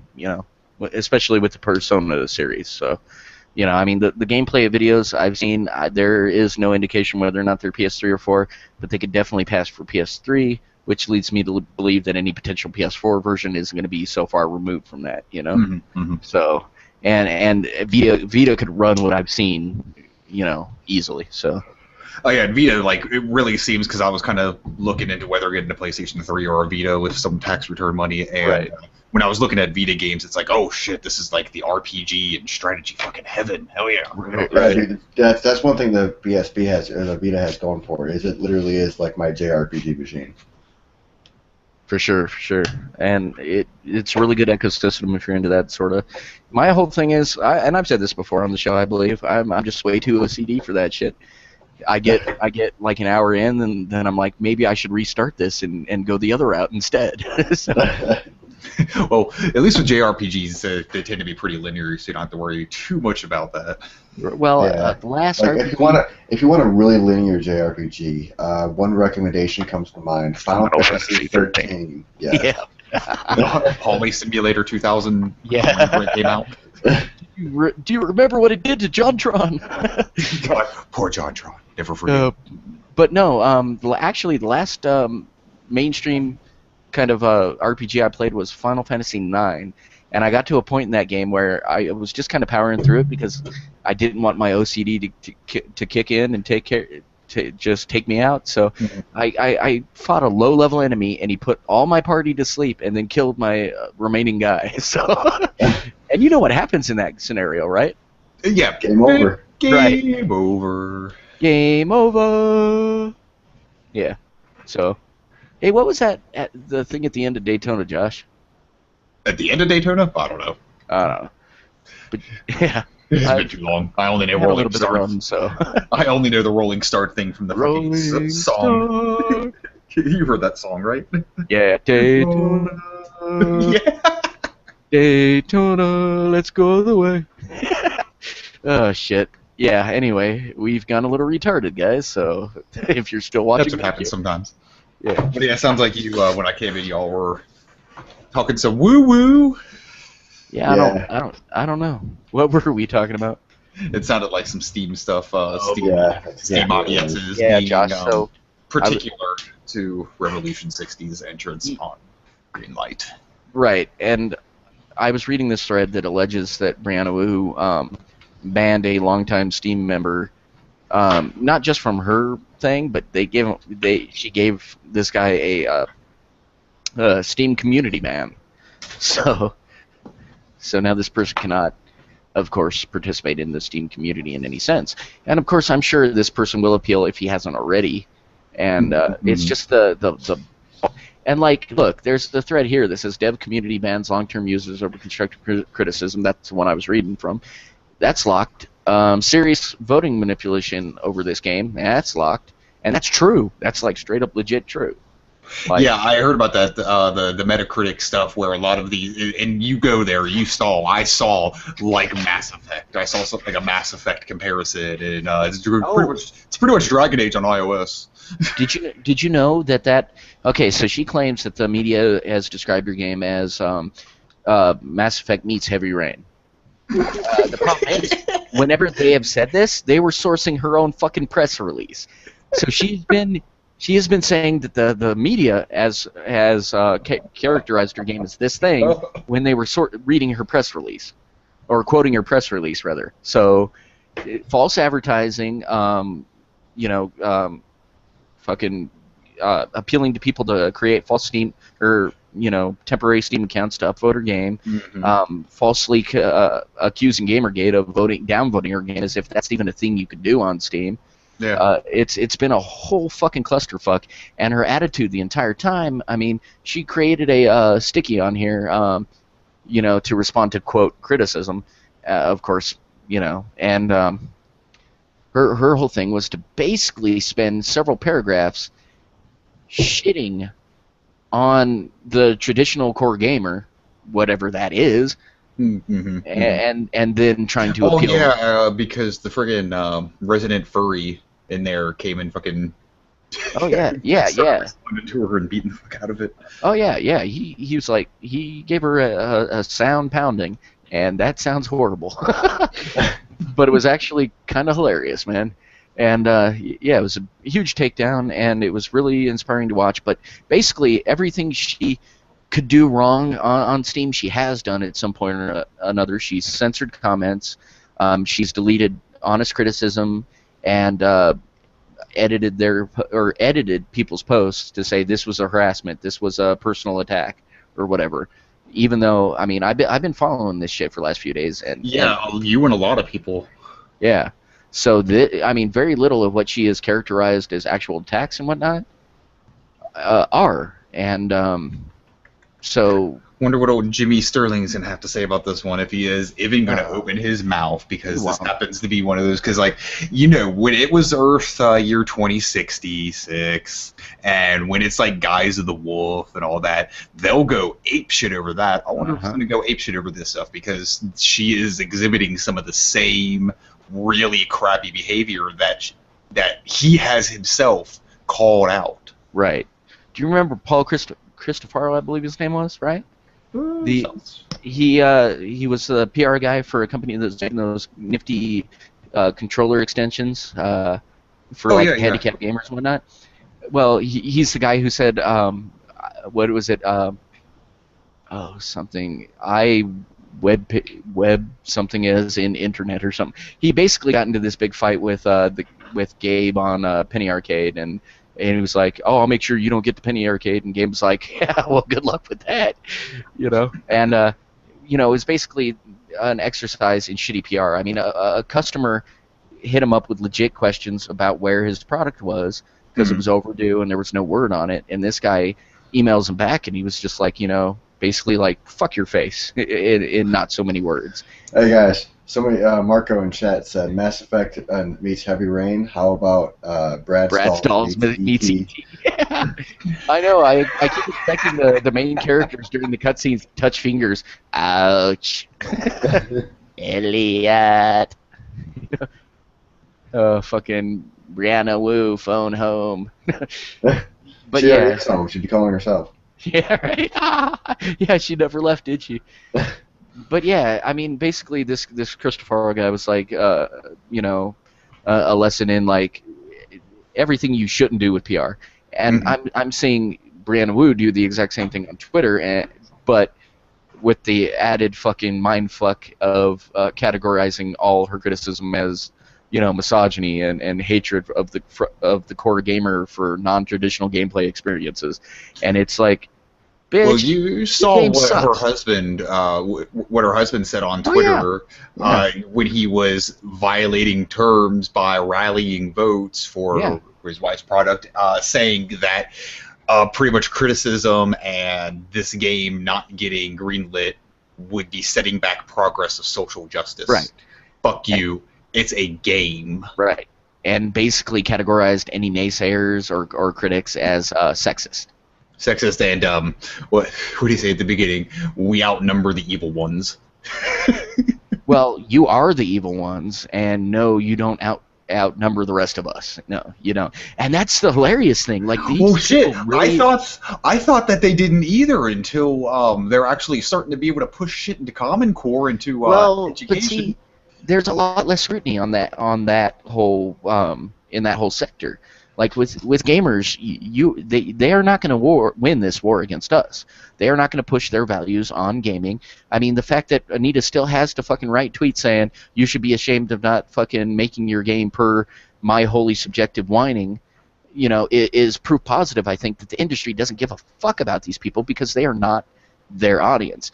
Now, with education, on the other hand, you've got a system that doesn't know what the fuck it's doing and hasn't since I was a kid and probably way before that. So when you hand them this pseudo-intellectual bullshit, they're going to run with it simply because I don't think they fucking know any better. You ask any teacher and they don't know how to teach their kids anymore. And it's not necessarily their fault. It's as much PC sexism. They don't know how to golden teach for trying kind of world we live in. How the government wants to teach them. Right. And not just that, but we live in a world where that rewards, like, were you on the show at one time? I know you were in a chat, Josh, I think, where we read that article about that lady who, like, I guess that guy got fired or whatever, or put on suspension because his fucking basketball team won. Yeah, the 162 to 1 or 161 to 2 win. Yeah, it was something. Yeah. And that's the society we live in, Josh. Bullshit. Like, if that was like an elementary school game or something, I could understand. It's a fucking high school game, and like he even tried to let them win. Like we don't. And that's the thing. Much. Get good. We live in a society. You should have first place, right? Second place, and third place. I'm. And this is coming from somebody like I had shitty self-esteem in school. Yeah. And you know, I had a lot of my own fucking issues, and at least they weren't doing this bullshit yet where everybody fucking wins, nobody loses, because I would have never been able to find anything that I did truly fucking succeed in or had a talent in. And you hit the nail on the head I could actually fucking refine. I mean, I'm sorry, not everybody is good at everything. If it was, the world would be fucking boring. Right. Everybody has different talents, they bring different things to the table, and that's the thing. I mean, we live in a society that says you showed up, I'm going to give you a fucking ribbon, and you bought our game and installed it, have an achievement. And well, yeah, I've seen that. Like you pressed start or you watched the whole intro video. Like, fuck you, motherfucker.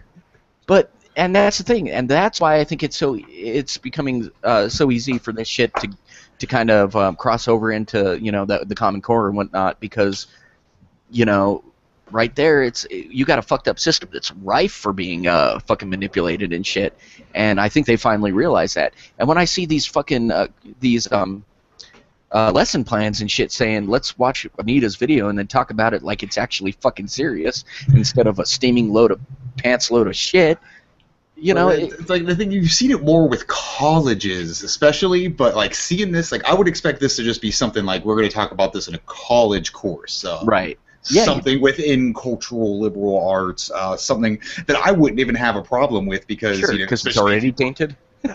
Yeah. There's some value to that stuff, just sure, how it is now. But anyway, yeah, like you wouldn't expect this shit. This is coming from the guy who went to school for communications. No, I'm kidding. I'm kidding, man. I didn't go to school. I went down to 3rd grade. I do not know. To this day, I believe that 2 plus 2 is 7. I started selling crack at 5th grade. I don't know what y'all talking about. Yeah, seriously. I'm pretty sure I fought where you live. at That's 12. entirely possible. I'm pretty sure I got a legion of children out there.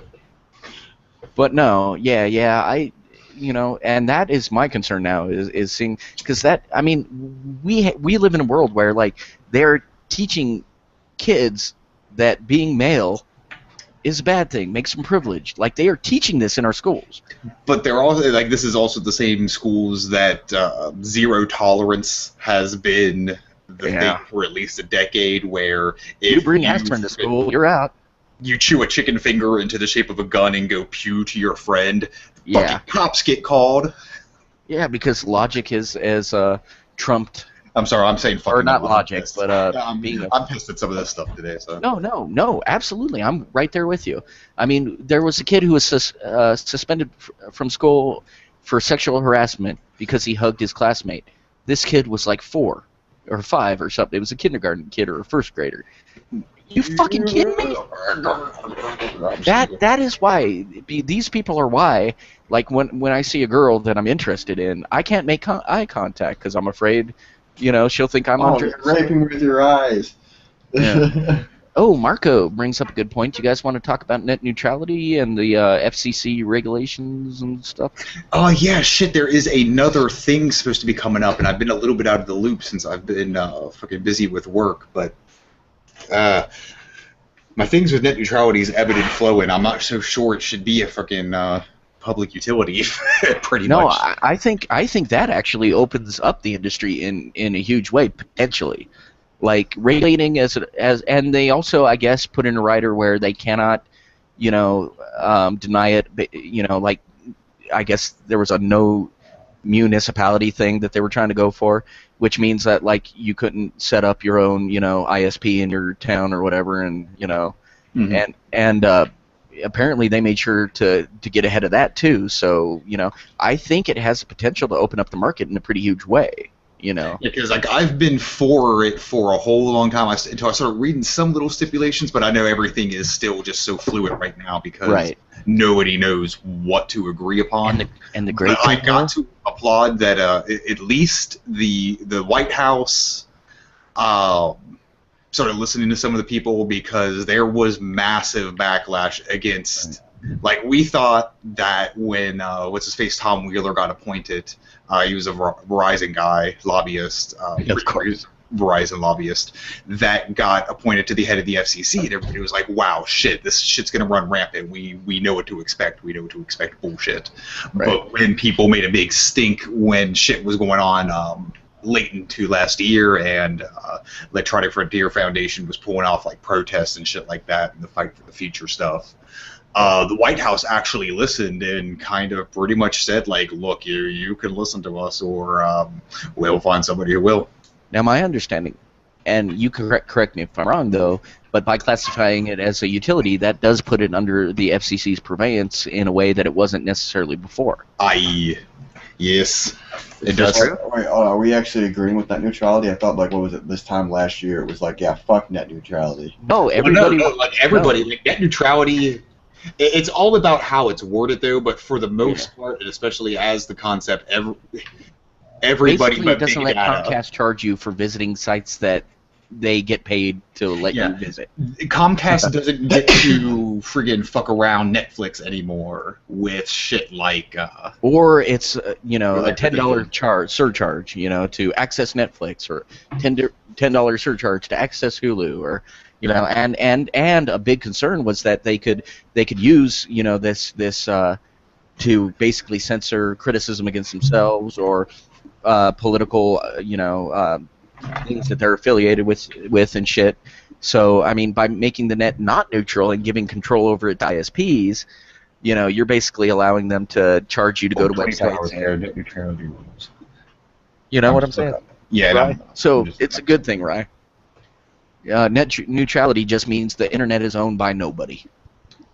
The companies like Comcast and whatnot, they're selling you access to the pipelines, but they do not own the pipeline. Yeah, and the big thing about what was going on with this kind of round of debates / legislation / fighting is whether it's going to go under Title II, whatever, blah, blah, blah, blah, blah, which would end up putting it under the public utilities thing and being able to really protect it more from unscrupulous companies, and the unscrupulous companies pretty much put out a bunch of propaganda saying it would reduce, impose sweeping new taxes and destroy private investment and competition and innovation while putting bureaucrats firmly in control. That's such hyperbolic nonsense. Right.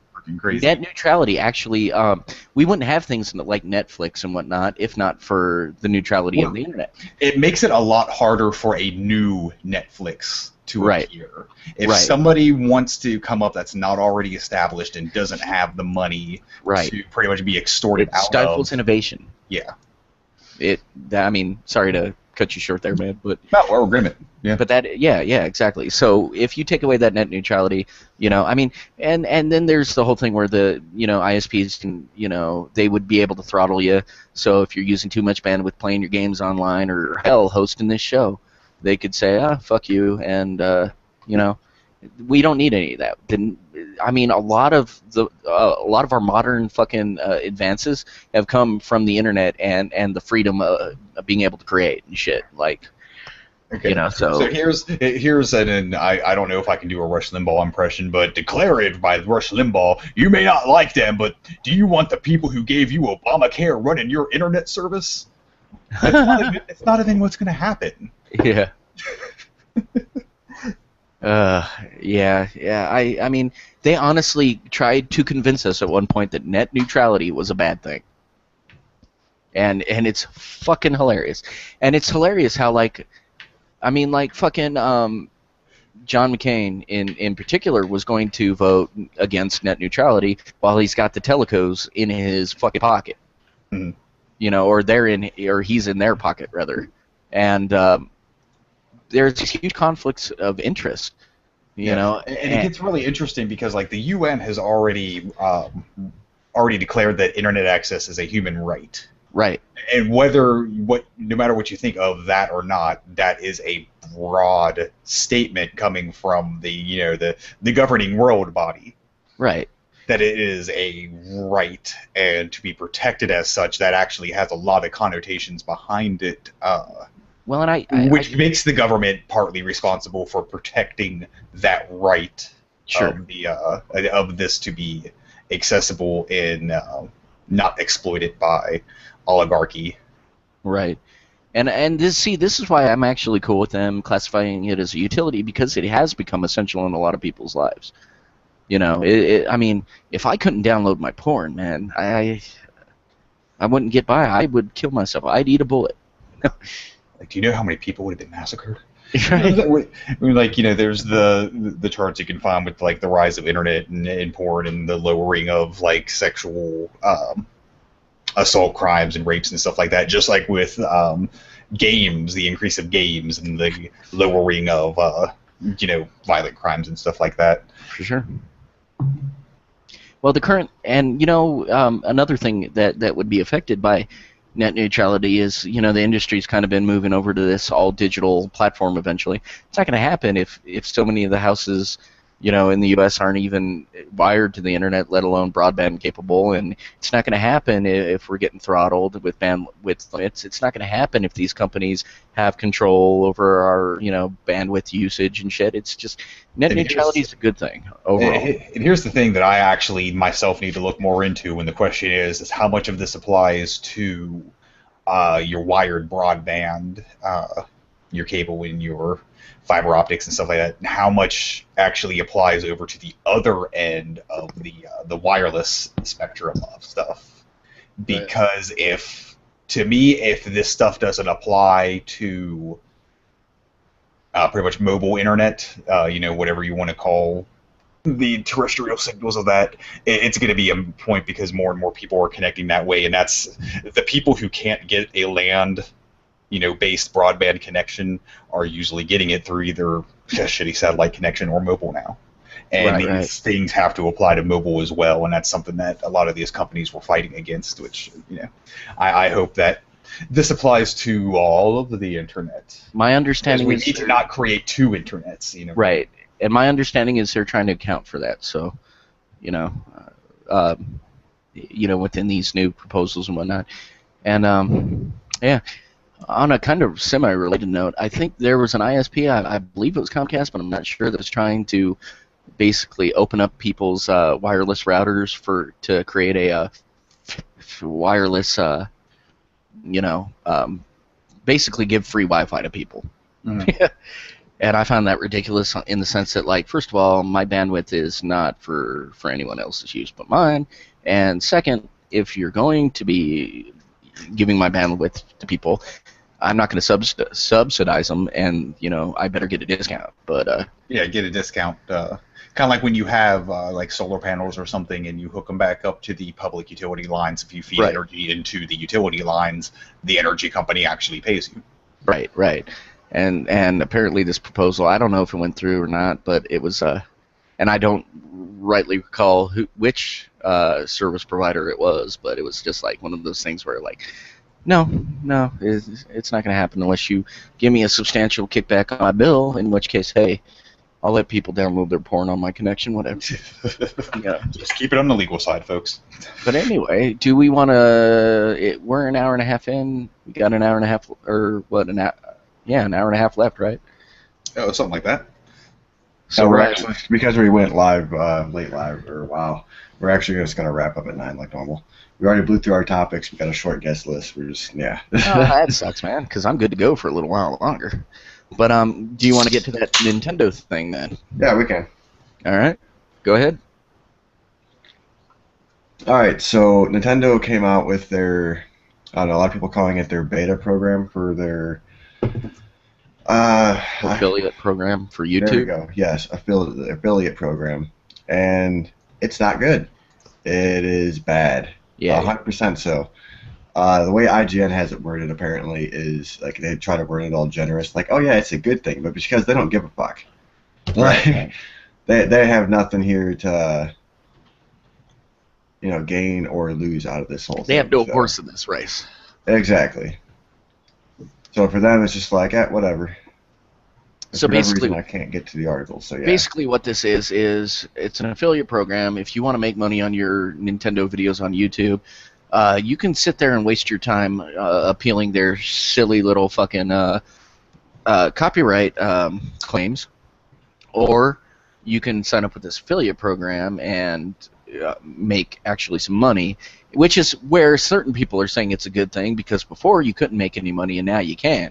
Problem is you're sharing that money with Nintendo, and my understanding is you pretty much have to have only Nintendo videos from an approved list on your channel. Oh no, you can make money from Nintendo without having the approved list, or not the approved list, but you can do it without having just Nintendo videos on your channel. But okay, here's how it works. You have to have those videos because they straight up tell, like, I got the email, dude, because I signed up for it. They straight up tell you that. This is the way that Boogie and Total Biscuit both explained it. Whenever you do ad rep through YouTube, Google takes their cut, and you're left with 60%. Yep. Right. Whenever with Nintendo's new program, they're not going to take their cut from Google.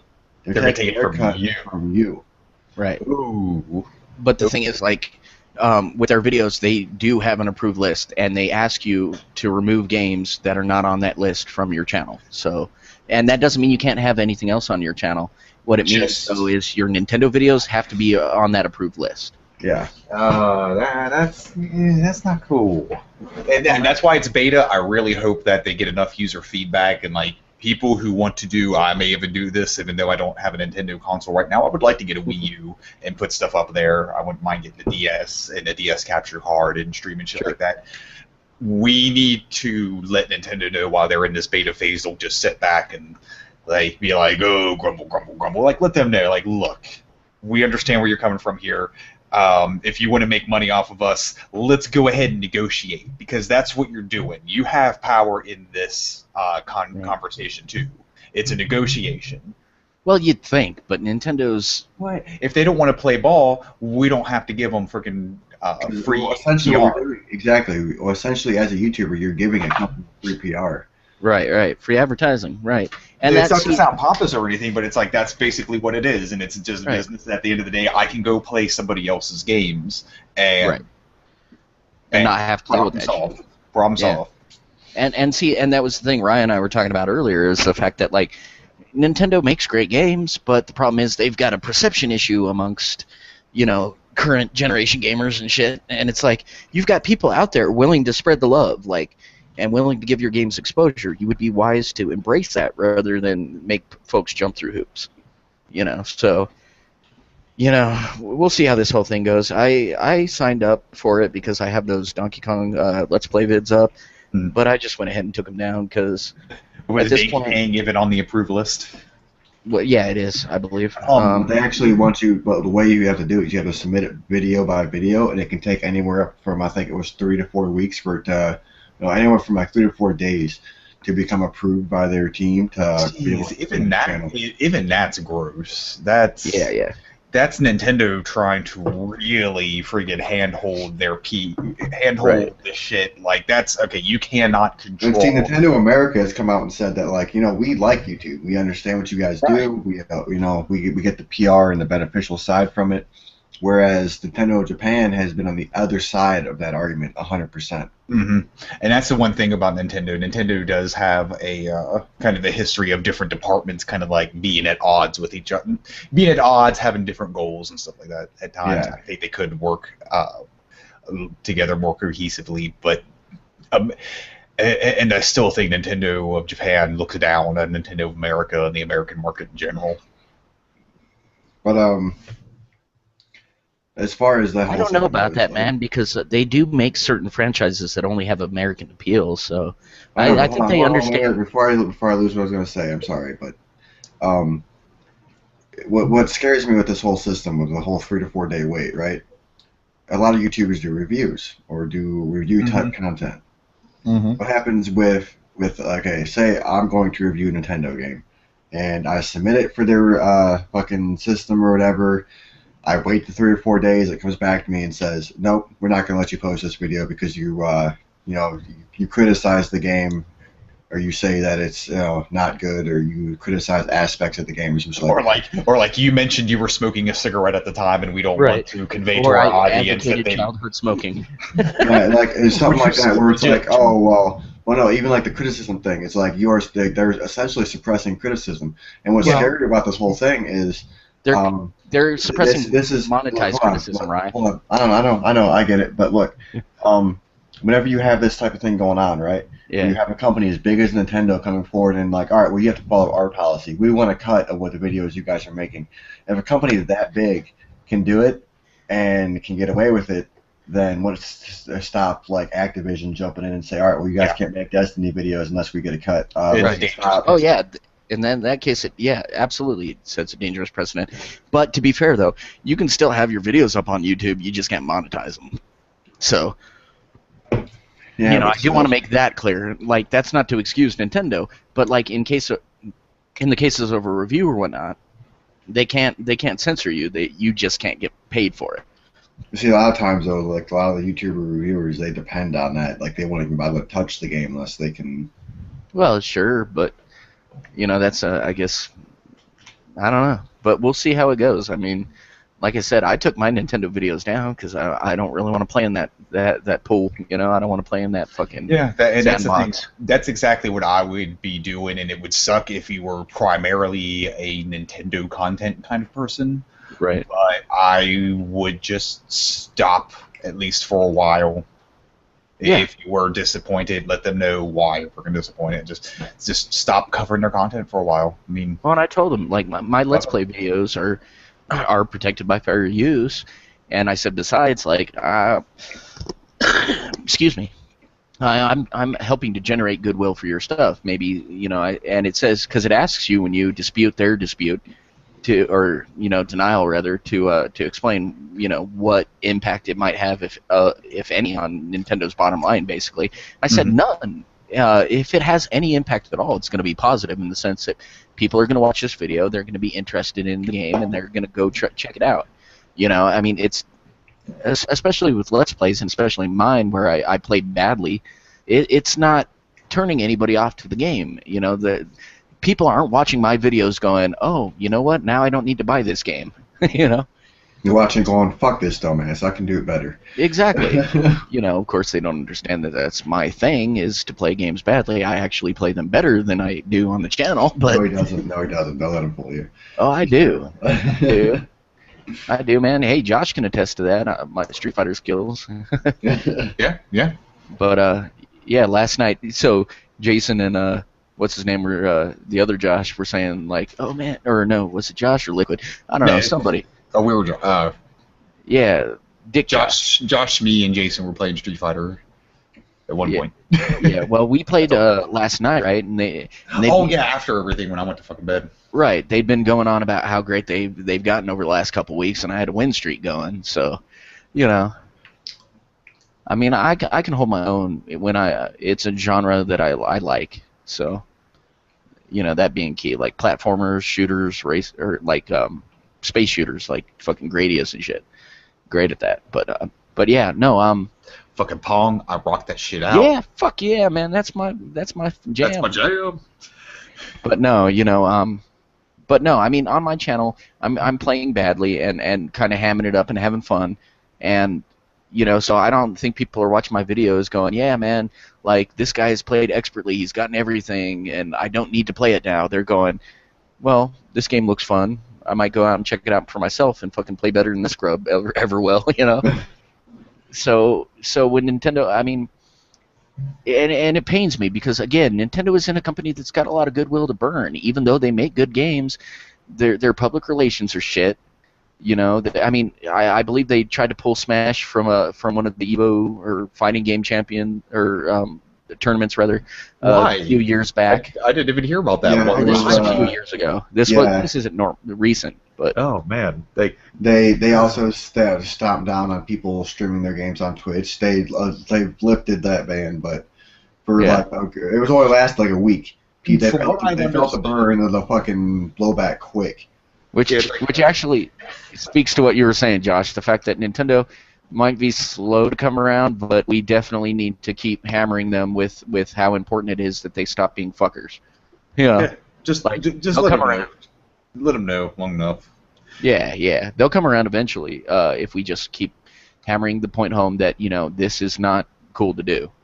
You would think when you look at your competitors and they are integrating the streaming into their freaking consoles, it'd be like, oh, this is an industry trend. Okay. Right. And that's, I mean, it's nice that they're willing to share revenue, but at the same time, like, okay, you made the game, right?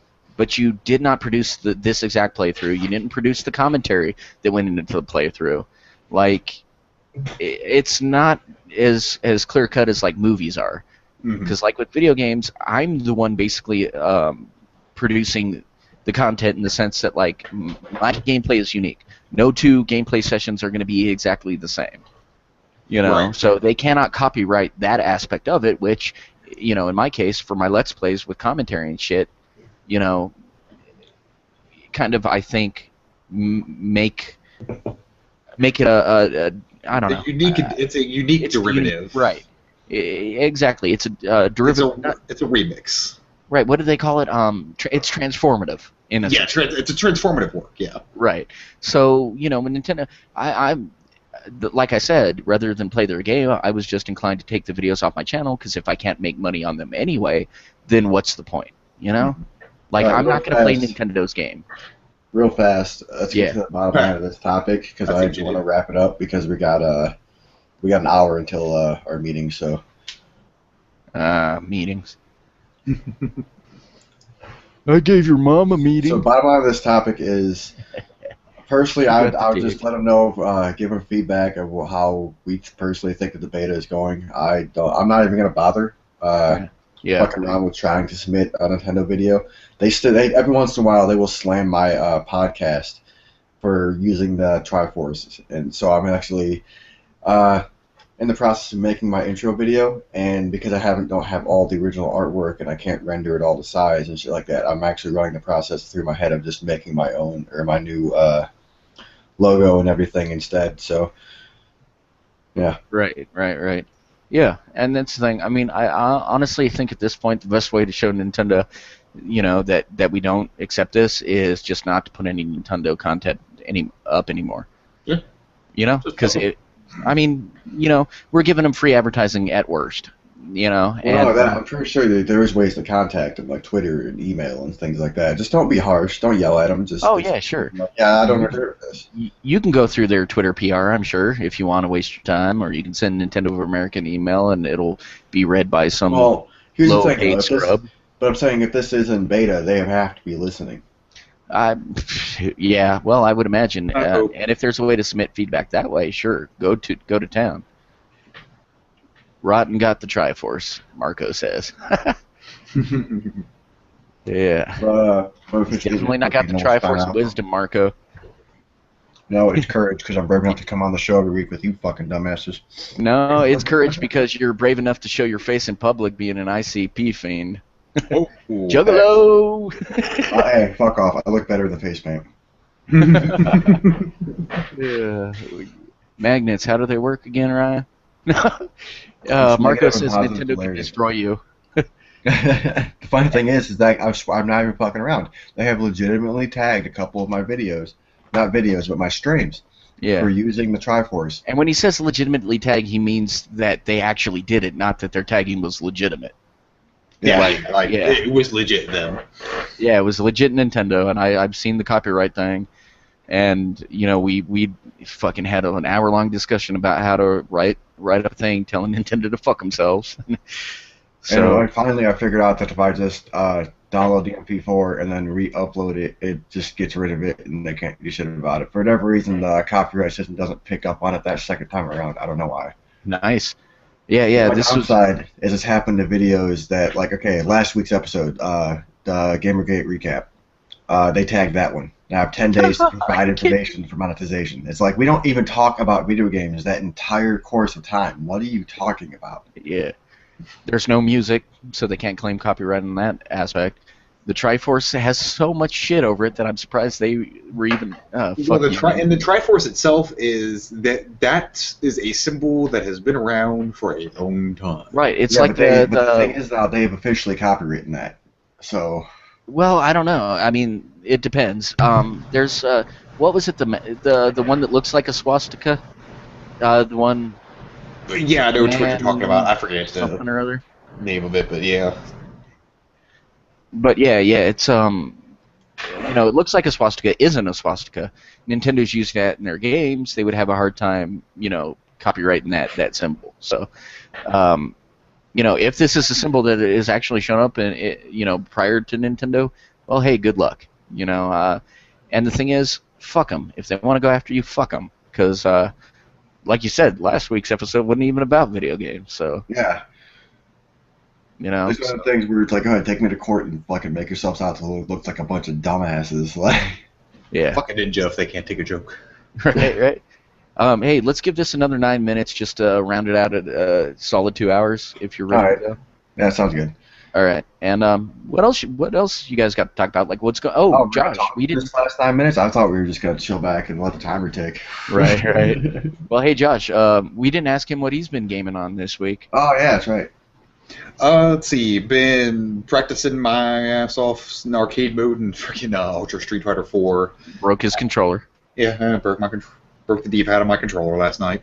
Playing some motherfuckers. God damn it. Hold on, real fast. Hell yeah, Marco. It is just the triangles. Fuck them. Yep. Fucking, you can't trademark geometry. Well, I guess. Fucking nigga, if they don't know what triangles are. Just look at geometry, which is... Yeah, I want to get the picture of Ancient Aliens and have it say triangles. Star Creations, who made Geometry Wars, they're going to be coming after you next. It's fucking your triangles. It's geometry, bitch. Wait, geometry? Did we hear geometry? Fucking Geometry War copyright claim. Bizarre Creations is filed anyway. But besides Street Fighter, what you been playing, Josh? That was going nowhere. Dominions 4, which is this kind of in-depth strategy game, which is very, very fun. And it's got asynchronous multiplayer, so you can play whenever you want to. It's very nice to play over email. And then finally started playing Tomb Raider. The new one? Well, the newer-ish one. Well, right. The reboot. Yeah. Which, it's really fun playing Resident Evil 4 with the chick. Yeah. Check that link. You'll laugh your ass off. I like that game. Hey, the game does a lot to differentiate itself, not from Uncharted, but at least from Resident Evil. It was one time when I was like, okay, I think I could shoot that thing, and it's like for extra stuff. Yeah. Yep. It's just how far are you? Oh, like maybe 10%. Okay. Resident Evil 4 set the standard for third-person action games for so many years now, and it's not a bad thing. They just did a lot of things right. Yeah.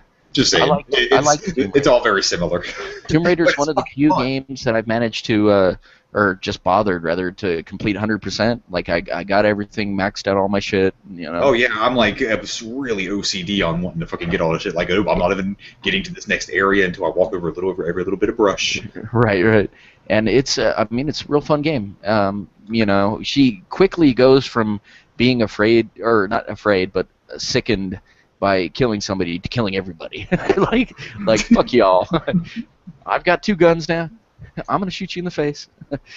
But no, it's a real fun game, and I'm looking forward to the sequel sometime in 2019. Despite the stupid name, Rise of the Tomb Raider.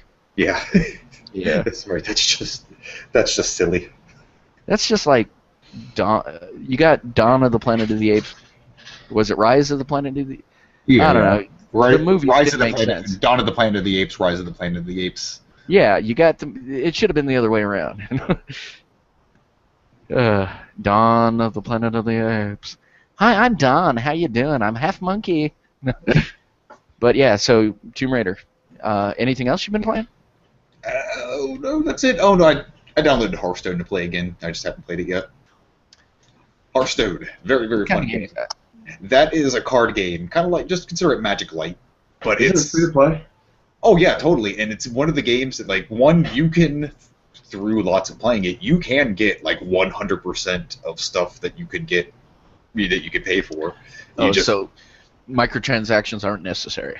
Yeah, and there's something with, and I have to look more into it. There's something with certain not tournament styles of play, but like ranked styles of play where there are aspects where you can pay money. You can play that game and have so much fun and not spend a single dime. If you're just a casual card game kind of player, then you'll never have to spend a dime on Hearthstone. Very cool. I might have to give it a look-see, because I'm not traditionally into that kind of stuff. It speaks to my OCD in a way that I'm not sure I'm cool with, but hey, if it's free to play, there's nothing to be lost by trying. Right. So yeah. All right, let's go ahead and wrap up tonight's show. All right.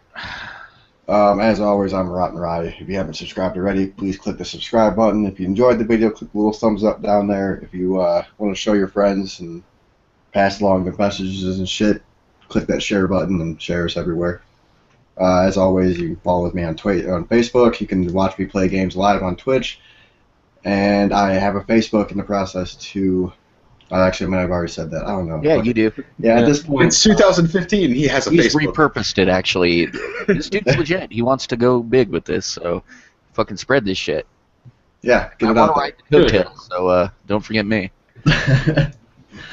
All right, Daryl, where can people find you? And Fine. Well, it's the links in the description. On Twitter at cyberzions_101, and you can watch me live whenever I have the time on Twitch TV cyberzion_101, and Facebook. Fuck off, because I don't do that. No, I've got a Facebook account, but it's private. Let's see, where else can you find me? Well, that's pretty much it at this point. And on YouTube at Red Warrior Plays Games Badly. I haven't uploaded any material lately, but I just started my new job yesterday, And once I kind of get into the swing of things, I'll be uploading more content. Yeah. So that's where you can find me. And you can also find me in the bushes outside your window. So waving his dick. Yeah. No, I'm not waving it. He's just rubbing it. Yeah, rubbing it. It's. I mean, I rub that thing so much it might as well be a fucking magic lamp, dude. Fucking genie pop out. Yeah. What? You ain't never had a friend like me. Oh God. Okay. Josh, where can people find you? I'm a guy on the internet. You can find me at DocBray on Twitter. Do you want to speak a little bit about your project? Yes, that's just about to say. For you. No, you don't get to do it because I'm drunk. Now, I'm a content manager, web admin, and stuff of upcoming website, supernerdland.com. There's a Twitter out for it right now, too, and you can find it on Facebook. We just aren't really pushing it yet because we aren't exactly live yet.